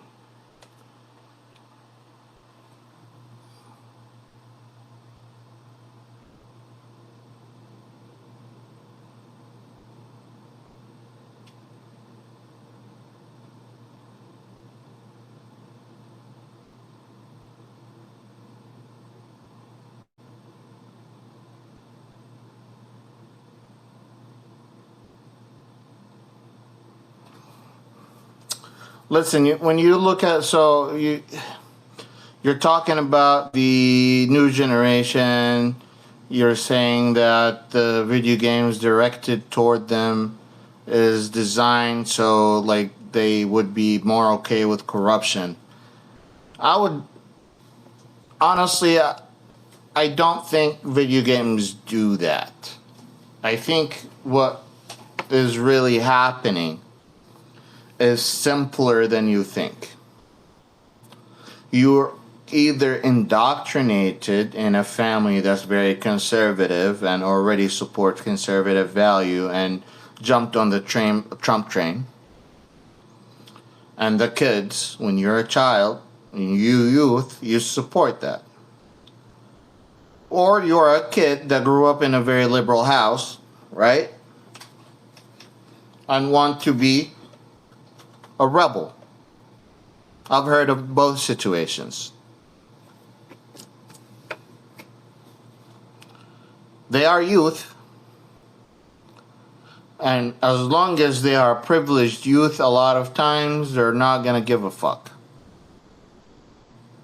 They have everything they need, they have everything they want. They're already privileged, they don't know what's missing, they don't know what they will lose. The reality is, as soon as they get bitten and the world shows them what's up, they'll turn around and come to you. Isolating them now will only make them more extreme and will push them further to the right. That's just how isolating people work.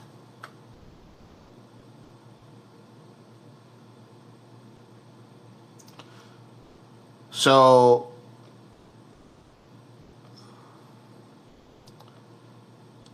these kids that I'm seeing, actually, I'm seeing more kids active. I'm seeing the new generation protesting. Because the majority of the people are middle class and low class and they're being squeezed out. The rich kids are minority. They're not the majority. Most kids, they're either through single family homes or through divorced houses or through some sort of drama, some addiction in the house, you have no idea. This is the situation that we live in. We don't have stable housing anymore. We don't invest much on education anymore. We're forcing religious ideologies into our education system. Here's your problems. Video games isn't your issue.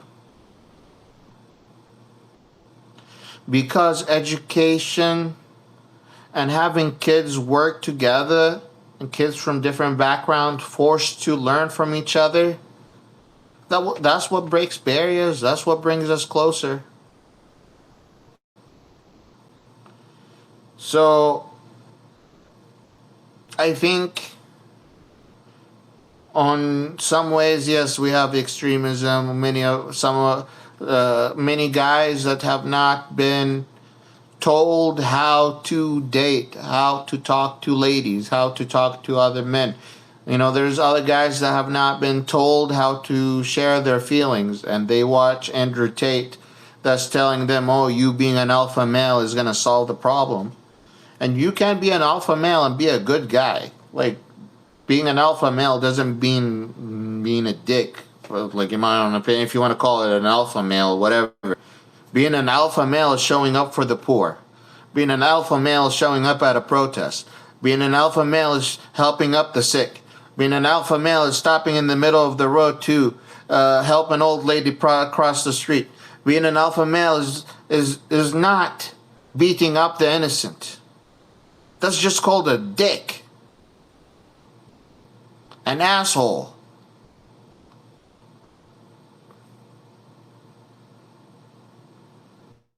Black men, when they were protesting, they said, I'm a man. You can be a man. There's principles of being a man. I'm non-binary. I don't give a shit about the pronunciation, what gender it is. But I'm just telling you, if you're an alpha type shit, I grew up in Arabia. I know what being a man is.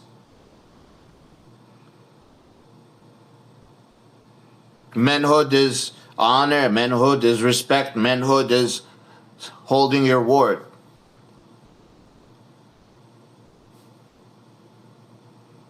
I don't see that. I see a whole bunch of drunken bros that are just trying to do some tailgating here and there and just being racist against others. Not focused on that there is an actual class war. These kids need people to guide them. They need people. I don't know if you know, but India did a stupid mistake, and they at one point hunted a lot of their older elephants. So they ended up with baby elephants. As these baby elephant was growing and grew bigger and bigger, they started acting out. What do you mean, Waji, they started acting out? I mean, they started invading farms, destroying properties, killing innocent lives, doing some fucked up things that any child would do that hasn't been raised well. They ended up bringing African elephants that are older and considered adults and have had kids. And those elephants taught those younger elephants how to behave. This is not my story. This is India's story. They need guidance. They don't need to be isolated. Waji, please say, I swear to God. Wallahi. Wallahi. Wallahi. Wallahi. We need a tank shield. Well,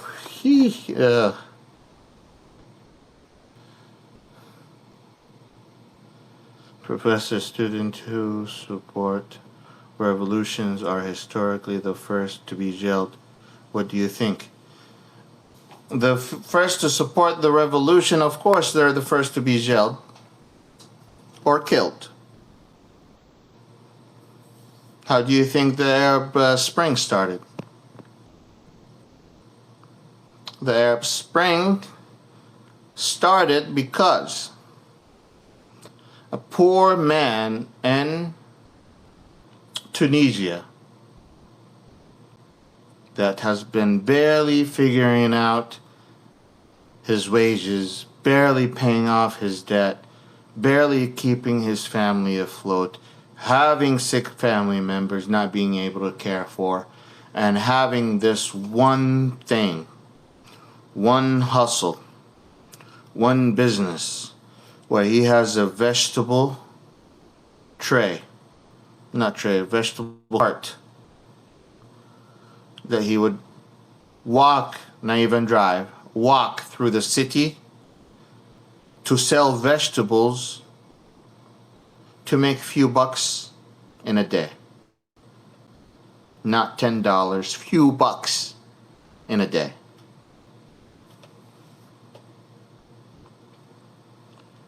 This government individual or whoever it was decided to confiscate that from him. Took the last thing he has to make a living.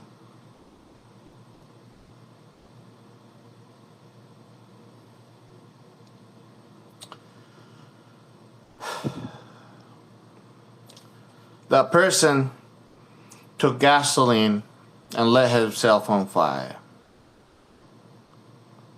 And with that, he let the whole Arab Spring rise up.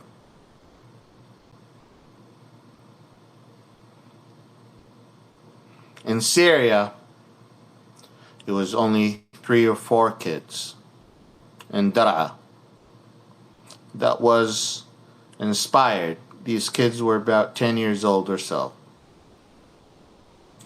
They were inspired by the Arab Spring. They took spray paint and they said in horrible, stupid Arabic graffiti, downfall of the government or the Arab Spring or some child thing.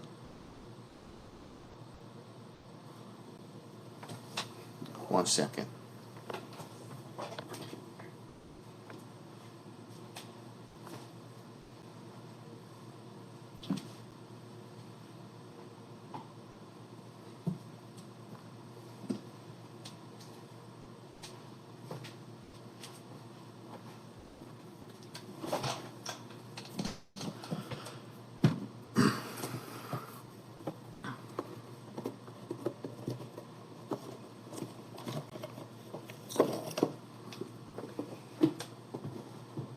This is my own igal.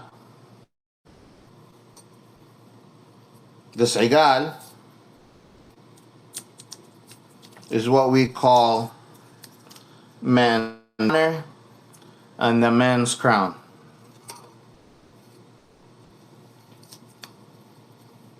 Why are you showing this while you're telling us about the Arab Spring? I'm about to explain something to you.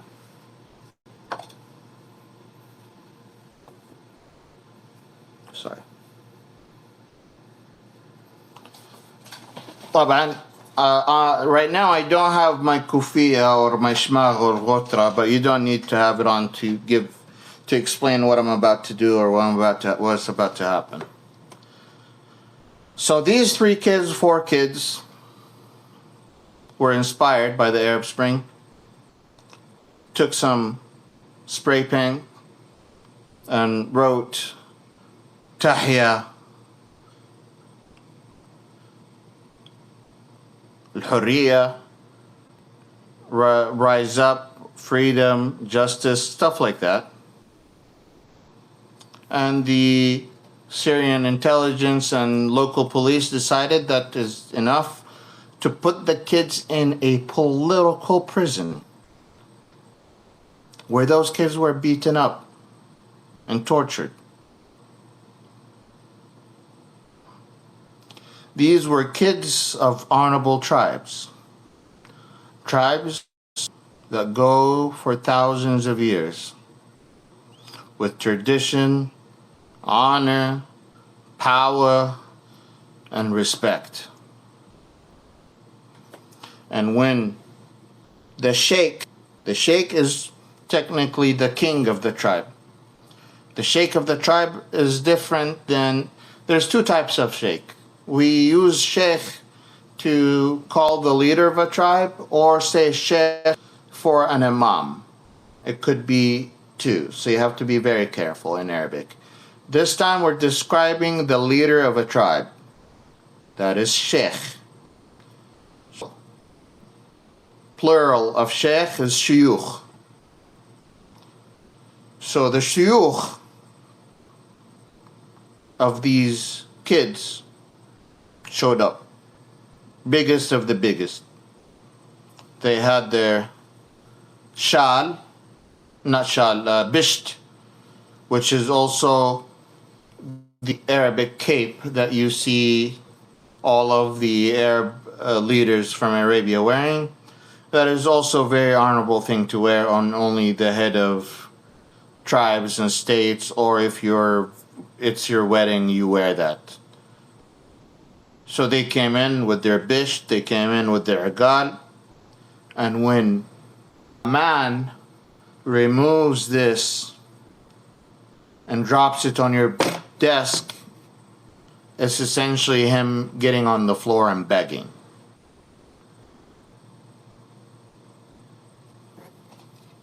Tribal leaders showed up,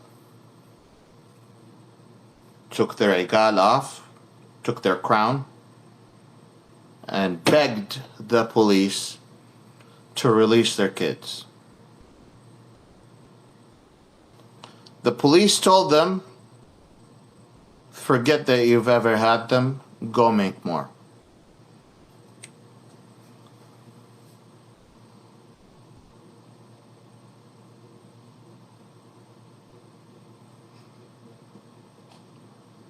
The tribes rised up, and Syria burnt for the last 12 years or more, since 2011.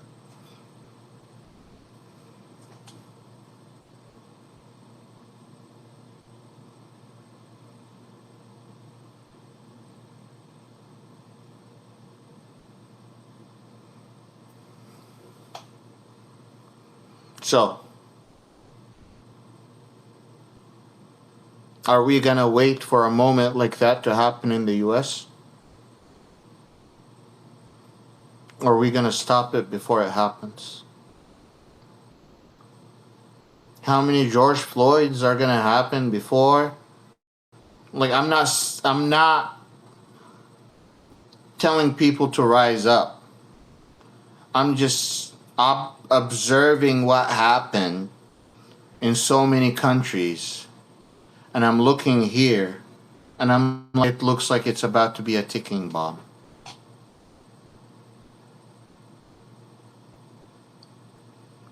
It's about to be a ticking bomb. How many George Floyd? How many Breonna Taylor? There's billions of names. How many more immigrants? Until the camel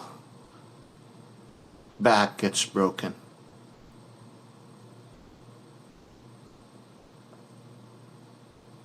That's the reality you're facing.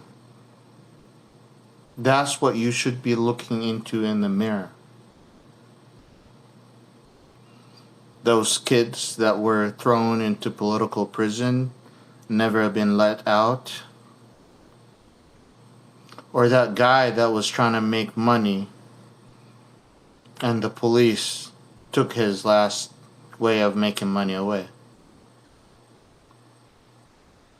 Aren't we seeing some stuff similar to that at the moment in the US? Police arresting kids in school.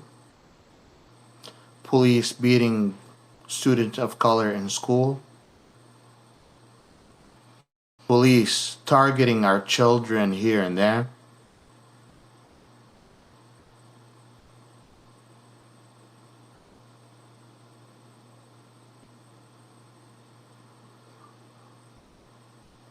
You don't think at some point people will say enough is enough?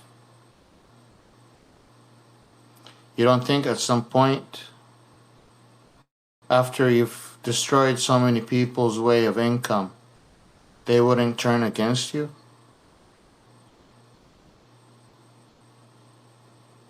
You're only as good as how you take care of your own people. Your country's only as good as how good you take care of it. It's a direct reflection of the state of the country. In fact, the reflecting pool is everything you need to know about the United States at the moment.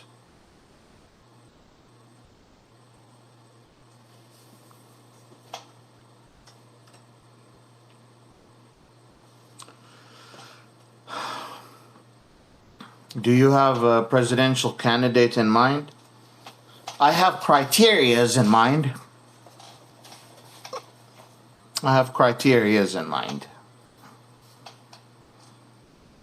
Having a candidate in mind is like determining the winner before finding all the requirements that you need to find. Here's my requirements. A populist. A democratic populist who is a blue collar, connected to the people, with economic experience and focus on fixing the U.S. economy and only the U.S. economy. Someone who's focused on fixing the tax system and putting the rich actually in place. Someone that will break down all of these oligopolies and extending the free market for everyone in the United States. Someone that will prioritize our education. Someone that will invest in our infrastructure. And that means that these qualifications shouldn't be focused on culture war and should be focused on a class war. People vote to feed their kids. People vote to put food on the table. People vote so they can take care of bills. People vote so they can have health care. People vote so they can have good infrastructure. So if our candidates aren't promising that and don't have the ability of that, or are distracted by any of the other facts, then we shouldn't be looking at them. And based on these requirements, I only have one person, Bernie Sanders. He's a populist. He's supported by the right and the left to an extent. He's only hated by the right from Fox News as a socialist. But if you look at it, a lot of the voters that voted for him, after we dropped him, they went and voted for Trump.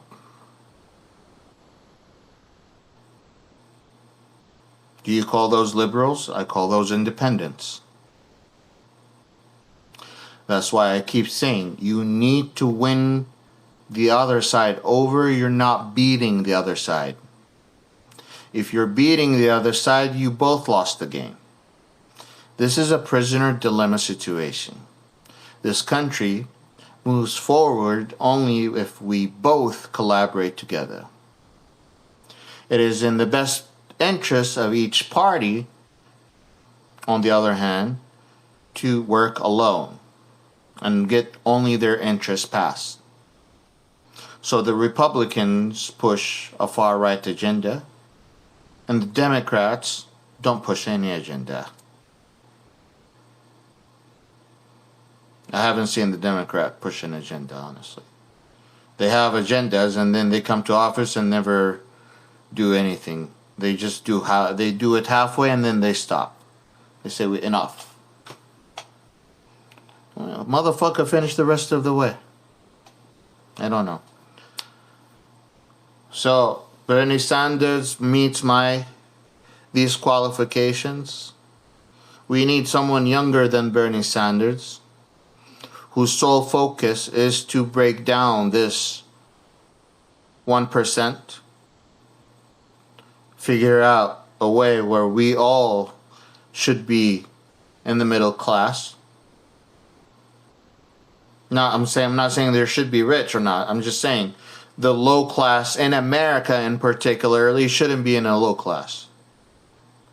But in the moment, not all Americans are living the first world country experience.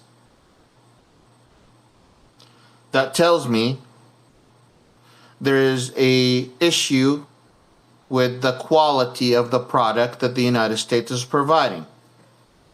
If we're going to look at it as a capitalistic economy, isn't this a capitalistic economy? Isn't this capitalism?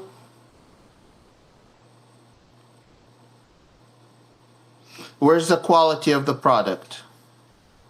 Isn't the average insurance of a product quality insurance is that the product is consistent from one place to another? Then why are the services one place okay and one place not okay? You have quality issue. You have quality control issue. That's the actual word I was looking for. Quality control. What is quality control? Quality control is when McDonald's says the burger is 1, 2, 3, 4. Whether you go to China, Saudi Arabia, the United States, is the goddamn exact burger. That's quality control. United States of America, the strongest country in the world, the largest economy that ever existed. And you cannot have quality control in your governmental services? That's the basic thing that you need to do. You are the government. You are designed to serve. I don't know, people come out and be, thank you, government, for doing your job. Motherfucker, that's their job. That's their goddamn job. They were elected to do this job. What do you mean, thank you for doing your job? What are you thanking them for? For taking $100,000 plus to be a representative or a senator in the Capitol? Well, what thank you? What thank you? What are you thanking them for?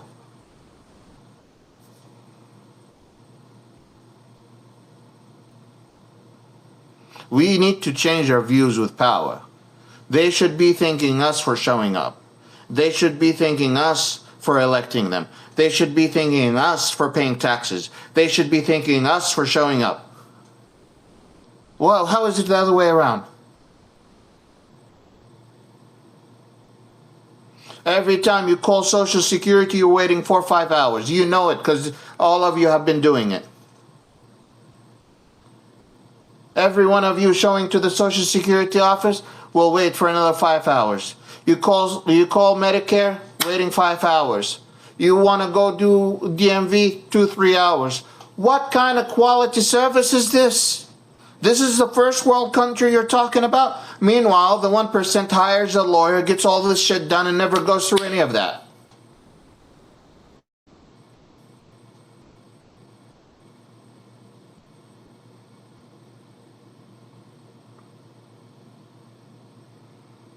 Quality control. Most basic thing we cannot achieve. Some Americans live in poverty. Some Americans don't have access to security. Some Americans have access to everything. Some Americans have access to clean water. Many Americans don't have access to clean water. In Kansas City, I used to sit on the Kansas City Health Commission Housing Committee. Kansas City, when I used to sit on the Kansas City Health Housing Committee, 40% of houses in Kansas City were not up to code. 40% of houses in Kansas City did not have access to clean water. 40. We couldn't do anything about it apparently or whatever. This is someone that has access to information to the city. You tell me, are you okay with 40% of your housing not being covered with hot water or not having access to electricity?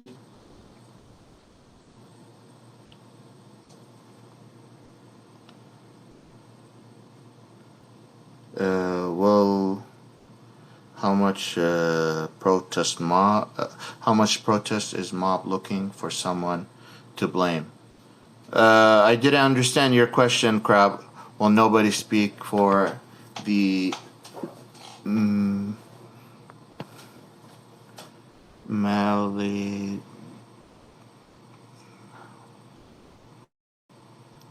malignant body part? I don't understand your questions, Crab.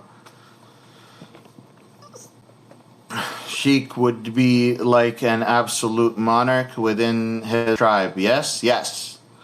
The sheikh and a tribe is the final voice. That's it. If the sheikh said something, that's it. He's the king in the tribe, yes. What? What's already there, aren't we? Lower income? Low class? What? Yes. He's wrong. Could you please teach us some curse words in Arabic? Some of our favorite curse words, especially if you have... we say this to the people we love most. Ya hamar, ya kalb, ya haywan. Ya means you, like it's like directing the word towards someone. Ya. Ya walad, you boy. Ya bint, you girl. So ya haywan, you animal. Ya hamar, you donkey. Ya kalb, you dog. These three words are curse words, but we say it to the people that we love most. We always say it to the people that we love it most. Ya hamar. That's how you know your boyfriend loves you. Immediately. You know you're included in the family.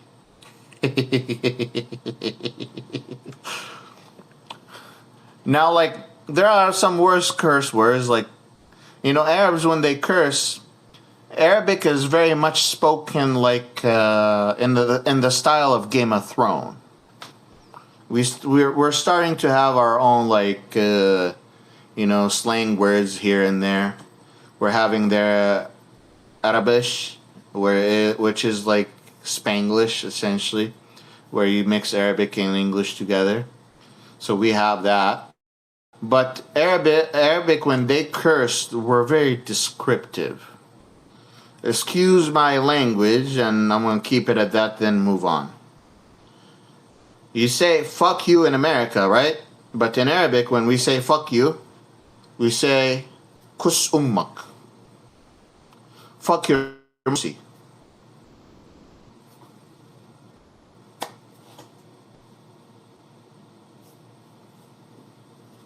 We're so descriptive. In fact, Arabic is so nosy. In English, you say uncle or aunt. In Arabic, you have to distinguish between your uncle, between your father's side or mother's side. Your aunt from your mother's side or dad's side. So, Ammi is your uncle from your dad's side. Khali is your uncle from your mother's side. Ammati is your aunt from your dad's side. Khalati is your aunt from your mother's side. So you have to tell the person you're talking to exactly who you're talking about. I'm talking about my aunt from my mother's side or my aunt from my dad's side. So Arabic is very descriptive, and it doesn't need a lot of words to be descriptive. You can find out a lot of information with few words.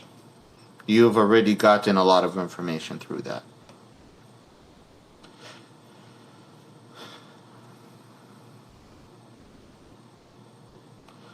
Yes, wasn't AI supposed to improve public service?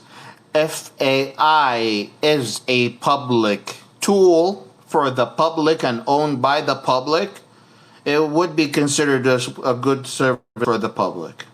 But as long as AI is owned by private company that has their own private interest to make money out of us and make us products for them to sell for other companies, then no, it will never be used for the good of public service. As long as we have Peloton, not Peloton, what is it called? Palantir. As long as we have companies that do shit like that, no, you and I are the product. They're not here to serve.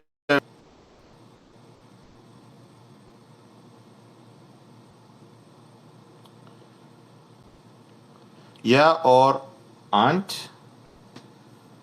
Wajih for you. I didn't understand that. And we're all in the poor neighborhood. We're all in the poor neighborhood, yes. You and I. And you know what? There are Americans literally living in third world style country in the US. There are kids at home not having a piece of bread or a cup of milk or some eggs or a warm meal. I was going to high school and to one of the best 100 high schools in the United States, in Kansas. And I remember when I was a child going to school, the school was giving some kids food to take home, microwave food, because their family couldn't feed them when they went back.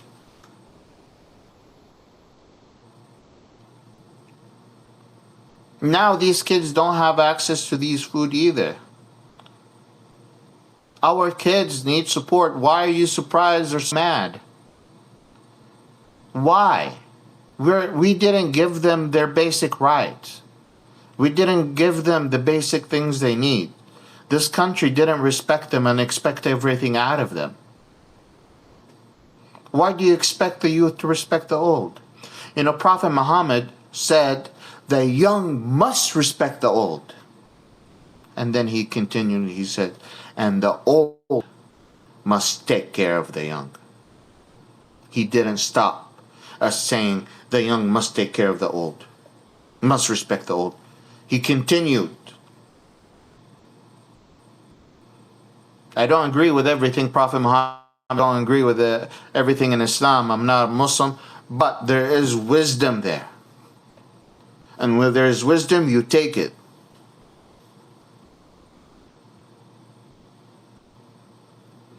How? One time, there's a story where a guy to the prophet and he's complaining about his son. Before this, the prophet was asked, who's the best for me to be companion of, prophet? He said, your mother. He said, then who? He said, your mother. He said, then who? He said, your mother. Then he said, who? He said, then your father. So that's the principle, right? You pay that much respect to your mother and then that much respect to your father.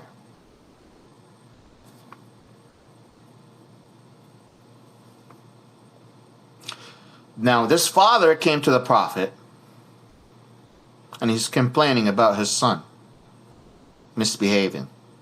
He asked him, did you give him a good name? Turns out he gave him a bad name. Did you do this and that? Did you take care of him this way? Did you take care of him that way? Never. Did you show him words of love? Did you show him words of kindness? Did you tell him I love you every day? Basically, those are the meanings of his questions. Answer was no. He said, in what way do you want his respect? you didn't do your job towards him. Your basic job wasn't there. And the principle is, if وَلَا تَقُلْ لَهُمَا أُفٍّ وَلَا تَنْهَرْهُمَا. The Islamic Quran, which is more important than the words of the Prophet, because Muslims believe that the word of God, you're not allowed to say to your parents, or, oh, God damn it. You're not, even in Islam, that's considered a sin. So imagine the Prophet has that as a law, and this person is coming complaining to the Prophet, and the Prophet told him, you didn't even do your job for that law to apply to you. The government hasn't taken care of its generation. The kids are out there and they are misbehaving. What do you expect? You don't have good neighborhood clubs for them. Everything is with money. Everything is with guidelines and don't do this and don't do that and give them a place to, in Saudi Arabia, we didn't have, as the youth, never had entertainment until MBS came in power. And this is not to praise MBS for anything. This is just to speak the truth. So the youth, we had the highest death by car accidents in the world. The youth was bored as hell. So they weren't allowed in malls because mall guards only allowed families in, and there was no youth section. Dating is not allowed, and if you're caught dating a girl, you're caught by the religious police, beaten up, your phone, and you get thrown in prison. There's a whole bunch of shit. There's no theaters. Entertainment clubs aren't there. All of the clubs that were around were related to religion one way or another. How do you say you? Yeah? Yeah is you, yeah.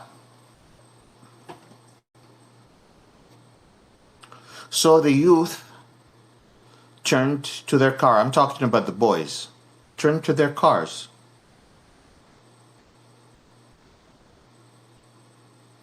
They started buying cars. They started stealing cars. They started fixing them and started drifting in the street, going crazy. They're looking for adrenaline. They're looking for shit to do. They're not allowed to leave the country. They're not allowed to do this. They're not allowed to do that. They were killing people right and left because they were drifting.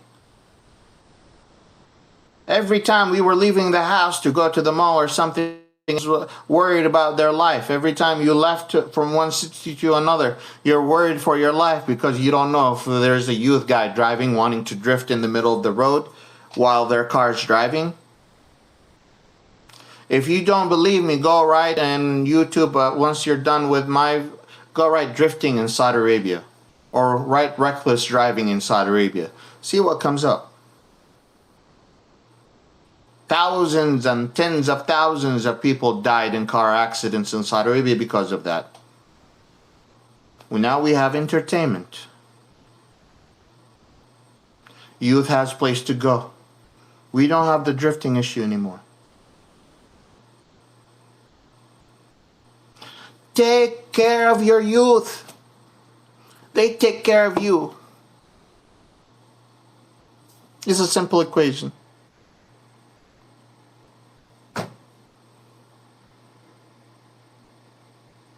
AI, how do you say you? Yeah? Yes. Brother Surfi, it's another authoritarian AI. Why, Brother Surfi?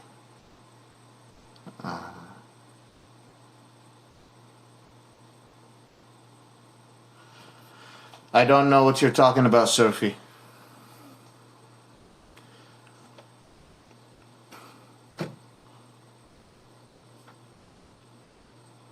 I don't don't see any more questions. My iPad died. My phone is connected to the charger. The speaker is no longer connected. The mic is no longer connected to the phone. We've been here for hours, but since it's a holiday, I'm willing to keep going. If you're enjoying this content, and we have reached 410 people, thank you so much for tuning in. That means a lot to me. It means a lot that all of you are listening. And since there's 410 of you, I need you to do me a favor. Tomorrow I have an honorable guest, Deborah Amos. She is an award-winning journalist, an NPR international correspondent, former professor at Columbia University, and a current professor at Princeton University, teaching journalism. She specializes in human rights violations and U.S. Middle Eastern relations. We'll be discussing the U.S. war on Iran. We'll be discussing the Gulf states. And we'll be discussing, actually, we'll be doing some education at the end for you guys. We'll have some training to teach you. Deborah Amos will be teaching you guys some tips on how you can be your own news investigator. How can you fact check? How can you look for the truth? Where do you look for news sources? How do you cross-reference information? Shit like that that is useful for every citizens. How to navigate between the headlines. How to navigate between news channels. Why you should look between all of the sources and so on and so forth. I know that you guys are, eager to learn, and we'll also be talking about Jamal Khashoggi execution. She is a friend of Jamal, and she knew Jamal personally. So, I'm not bringing you lightweight. I'm bringing you some of the best heavyweight speakers. I'm bringing you some speakers that even when I told Malcolm Nance I have a Deborah Amos coming, he was like, "Oh, you got Deborah coming? Okay." So even Malcolm Nance is impressed that I'm going to have her on. This is something for you guys to know that this is not your regular person. This is someone that you want to attend. This is someone you want to listen. And I chose a good time. I think I chose the afternoon, 11 a.m. Eastern Time, 12 p.m. Central Time. I think is a perfect timing for people. I didn't want to do it any later than that. Maybe too late for people because it is Sunday. But it is a Sunday, and I figured that would be a good conversation. And maybe we could do it again after that. So I need to sign off so I can prepare for tomorrow's interview and prepare the questions and be ready to do some education, some more investigation. And then we're supposed to have another interview tomorrow. I need to message Malcolm to see if he still wants to do the Section 219, because he finally said that he's ready to do the interview, and he recommended that we do it on Speak of the Devil. He literally just texted me. I told you so. CENTERCOM considers relocating U.S. bases from Gulf State to... I told you so too.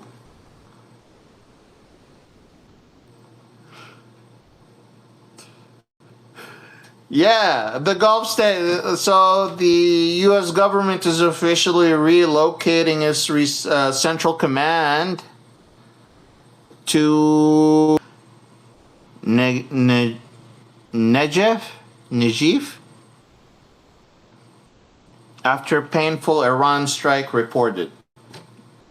Najif? Is that Geneva, or is that how you say it?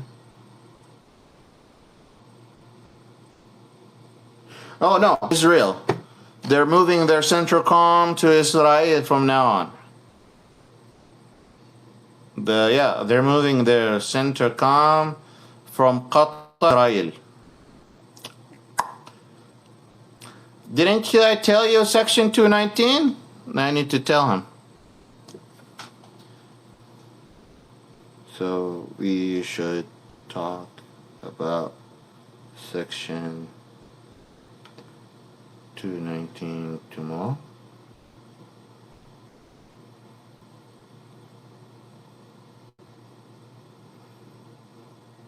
I'm interviewing Deborah Amos at 11 a.m. Eastern Time. What time are you available? Sorry, just talking to my friend Malcolm about Section 219 for tomorrow.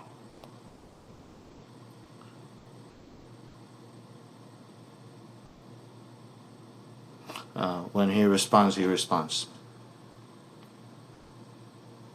Yeah, so as I was saying, I am gonna need to sign off here sometime soon. If there is no other questions, I'll switch to the comments. Deborah, 11 Eastern. Yes, 11 Eastern. And if you go to my profile, I have posted it on there. If you go to my chat, I posted it on there. If you click interested on that video thing that has a stream, it takes you directly to the calendar, and you can add the event to your calendar on your phone if that's something that you're interested in. So yeah.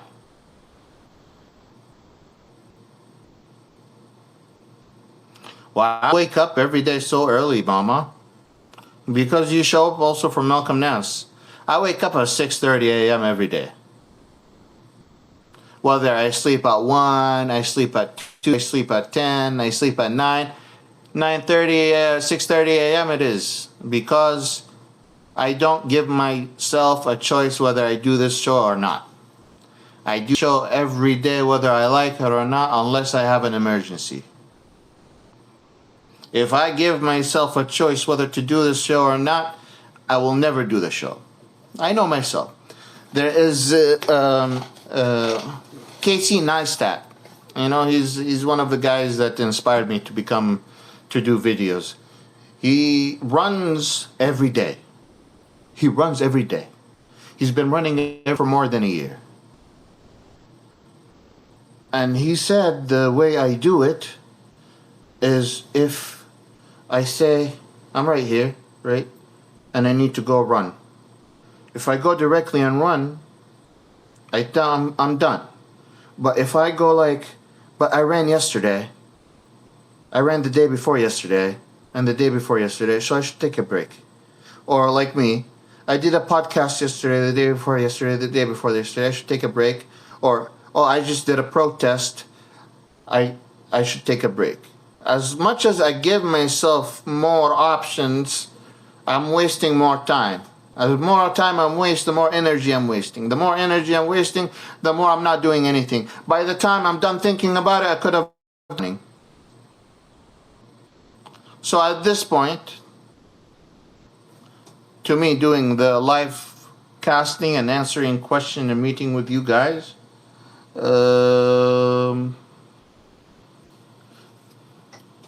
yes. I'm asking what time you want to do the special show. Yesterday you said you wanted to do it on Sunday, so I'm just checking in.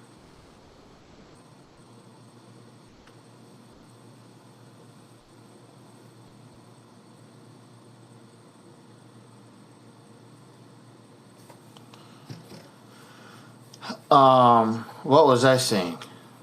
Sorry. Oh, yeah, doing it every day. So that's why I do it every day. And I show up for you guys every day. Also, the other thing is that you guys show up for me every day. I do this podcast every day, and people come to me and they're like, thank you for teaching me. I want your teaching style. I want to keep going. I want to learn more from you. And that's why I keep showing up. There's people that want to learn. There's people that want to make a difference. and they are seeing that my information I'm giving them is making a difference in their life. And as long as that is a thing, as long as you guys see, as long as you see more education, more knowledge coming from me, and you're learning, I'm gonna keep. Let's stick to the program. Okay.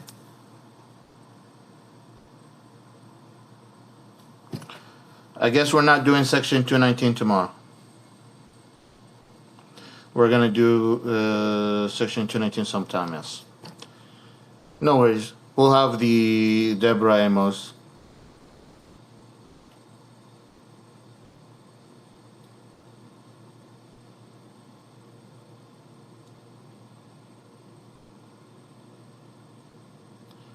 Yeah, that's do what I want when I want is also a nice thing. That was kind of me in the safe house. All right. Thank you everyone for coming in. Thank you for tuning in. If you're watching this, please subscribe if you haven't subscribed yet. If you like my type of education, if you like my type of knowledge, if you like my type of investigative work, if you like the type of people I bring for interviews, please consider becoming a paid subscriber. It's one of the cheapest on the platform. $5. It's the cheapest on the platform. $5 a month or $30 a year. VIPs are also available for $1,000 a year. So if you think that you couldn't afford mine either, even if at these prices, message me. Tell me that you want a membership on the house. You got one, no problem, no questions asked. As always, remember, you may not fuck with politics, but politics will always fuck with you. I'll see you tomorrow. Salama, bye bye. وبالإنجليزي goodbye.